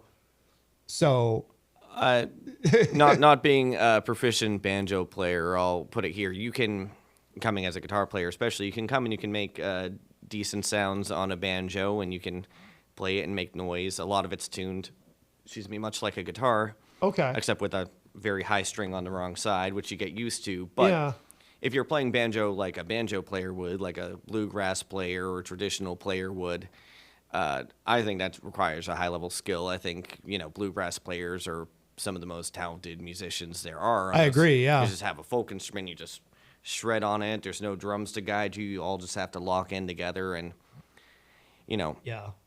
they go crazy. So I think that's a high level, in my mind, is a high level of talent. I'm always impressed by good banjo players. My friend Ross plays the banjo very well. Yeah. Yeah, I'm always. Yeah, it's always fun to see someone playing. You're just like, wow, there's like. Yeah. Yeah, just- I'm always impressed by that. Yeah, absolutely. Or even just being able to finger pick, just generally. I mean, because I'm a bass player and I play with a pick most of the time, even playing bass. You don't have to tell anyone that. Yeah, everyone. It's okay. I use it. Everyone already knows. Hey, Paul McCartney does it. So I use a pick on the bass too. I've played bass in the bands before, and on this record, I played a lot of bass, obviously. But I use a pick. It's easier. Yeah. There was one track I went to and used my fingers because I wanted it to be an upright bass, but I didn't have an upright bass. Oh. I was too impatient to ask someone else to play it or to go and borrow one and get used to it. I'm like, I'm just gonna roll my tone knobs back and use my fingers, and it'll be fine. Yeah, there you go. That's something I've never done either. I've never played an upright bass. Bucket list, Matt. Bucket list. I don't know. It just looks so awkward to me. Yeah, that one's a little harder to pick up, just physically. Yeah, it's heavy because it's big. Interesting. So you do all the guitar and the mandolin and the banjo on the album, and for the most part, I did have Justin Fife, who's my dear bandmate. He on the Sunset Electric songs, I did have him come in and do acoustic versions of his parts. Okay. I was like, you already know this. Let's do the thing. Yeah. But yeah, I like being in my tower song and just recording all the little bits, and I could use a little thing here. I record a lot more tracks than I use. I'm like, maybe I did too much here. Maybe I need to calm down a little. And is the only other vocalist Cassidy? Is she the only other vocalist? No, Justin Fife also. Also sang on that. I think it's just the two of them. Oh no, Justin McInnes also did a few vocals. I had a lot on the back of the album and on Bandcamp. It's very specific about who did what on what song, but a lot of songs are just me. All these songs on the album, are these all songs that you play live actively, or? Just about. There's one song that I haven't done live yet, which is called "So It Goes," and it's, I wrote. Is this one on?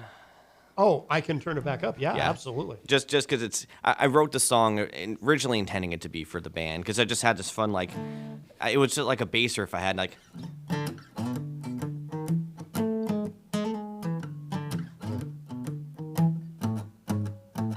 like that.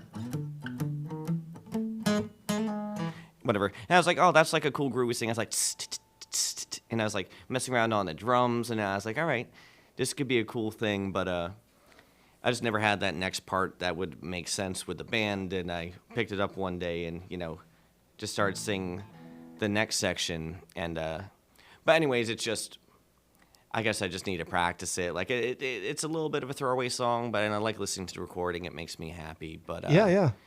No, you know, try to keep moving, and like it has this whole like kind of melancholy feel to it as it goes, and you know, Yeah. it's one of my many songs about mental health and just being a mess in general. But but that's the only one I haven't really done live, which I could probably practice and get there, but I've just never had this isn't the one I want to show off really necessarily. Yeah. Like I like it for me, but. Right. No, I like that I do like that riff. It's got a nice groove to it. Yeah. Well, the time goes quickly. We are already approaching the top of the hour, and I want to make sure we get one more studio track in. Sure. But before we do that, so what do people need to know about where to keep up with everything that you're doing and the band too, Sunset Electric? Yeah, sure. So all my social media is under Quincy Lord Music. Quincy Lord Music. Quincy Lord was my name, in case you missed that. Yes.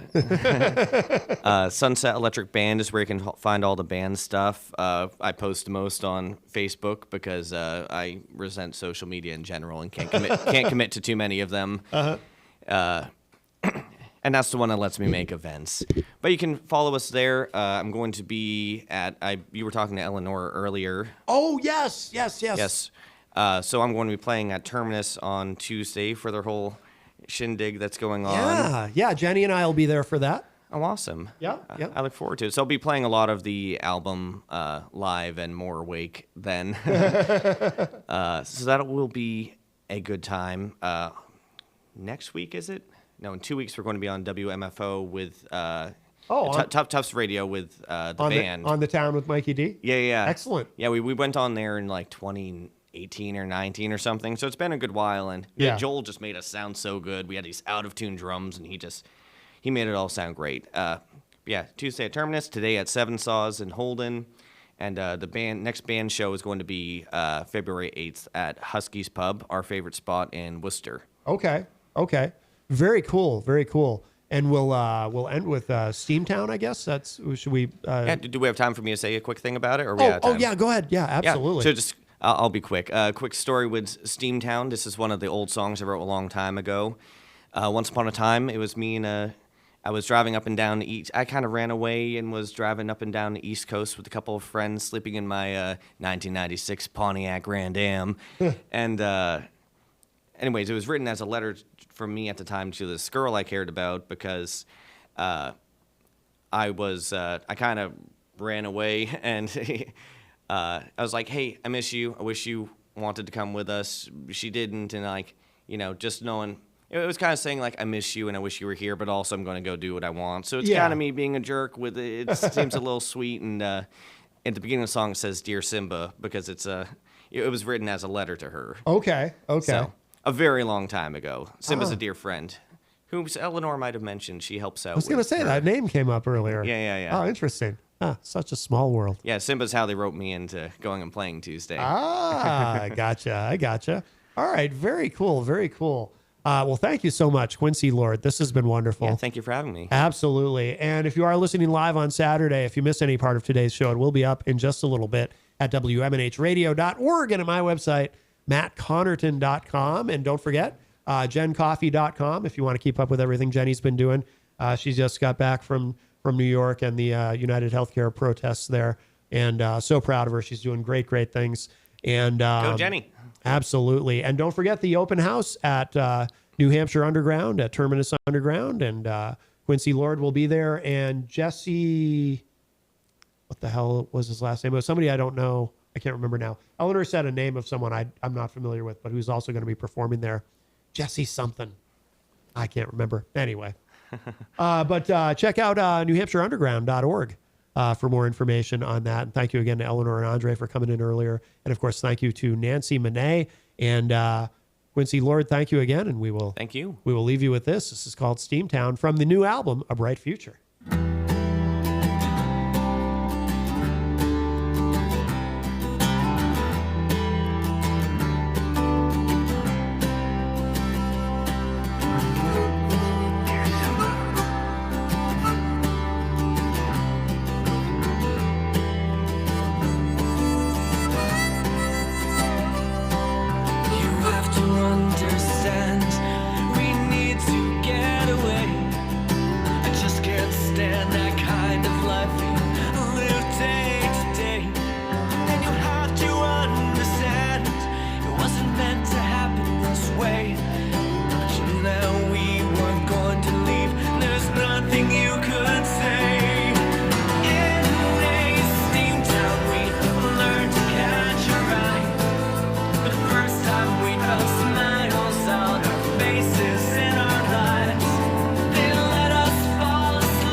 sounds come out my head when I'm with you, babe. Trances are your specialty. Pull me down and put me on my knees. Run away. Run away,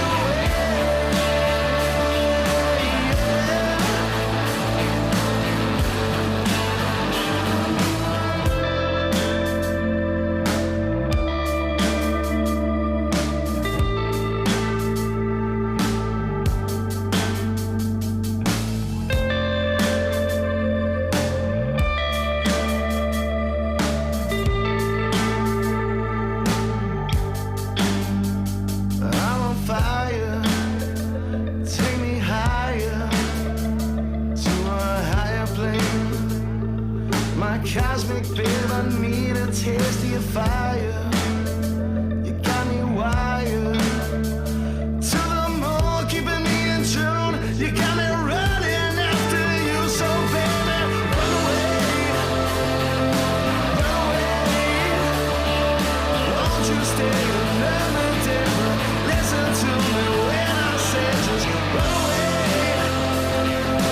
Run away from me, baby. I do not know why you stay there.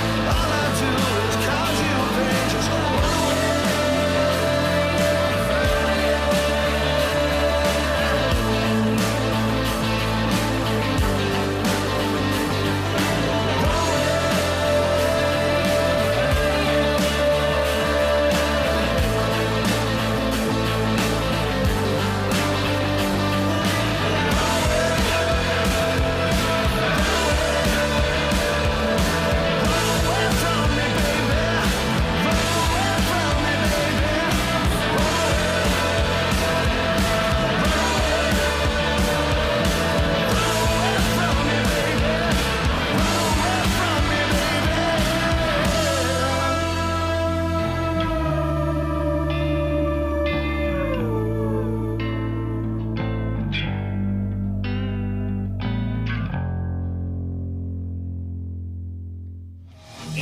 Feels like someone is shoving their teeth out of my heart. I ride the unicycle with no seat and the bobby roll of life. I ride the unicycle with no seat and the bobby roll of life.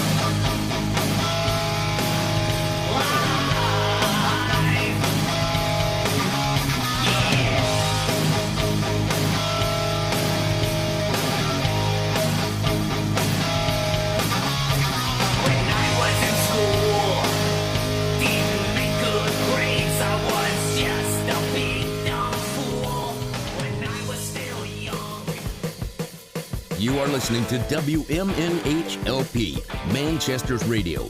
Broadcasting from the top of 1000 Elm Street. Our studios are located at 119 Canal Street and licensed to Manchester Public Television Service in Manchester, New Hampshire. Contact us by email at WMNH953@gmail.com or through our website at WMNHradio.org. It's noontime in Manchester. You're listening to Vinyl Impressions with Martin Brown.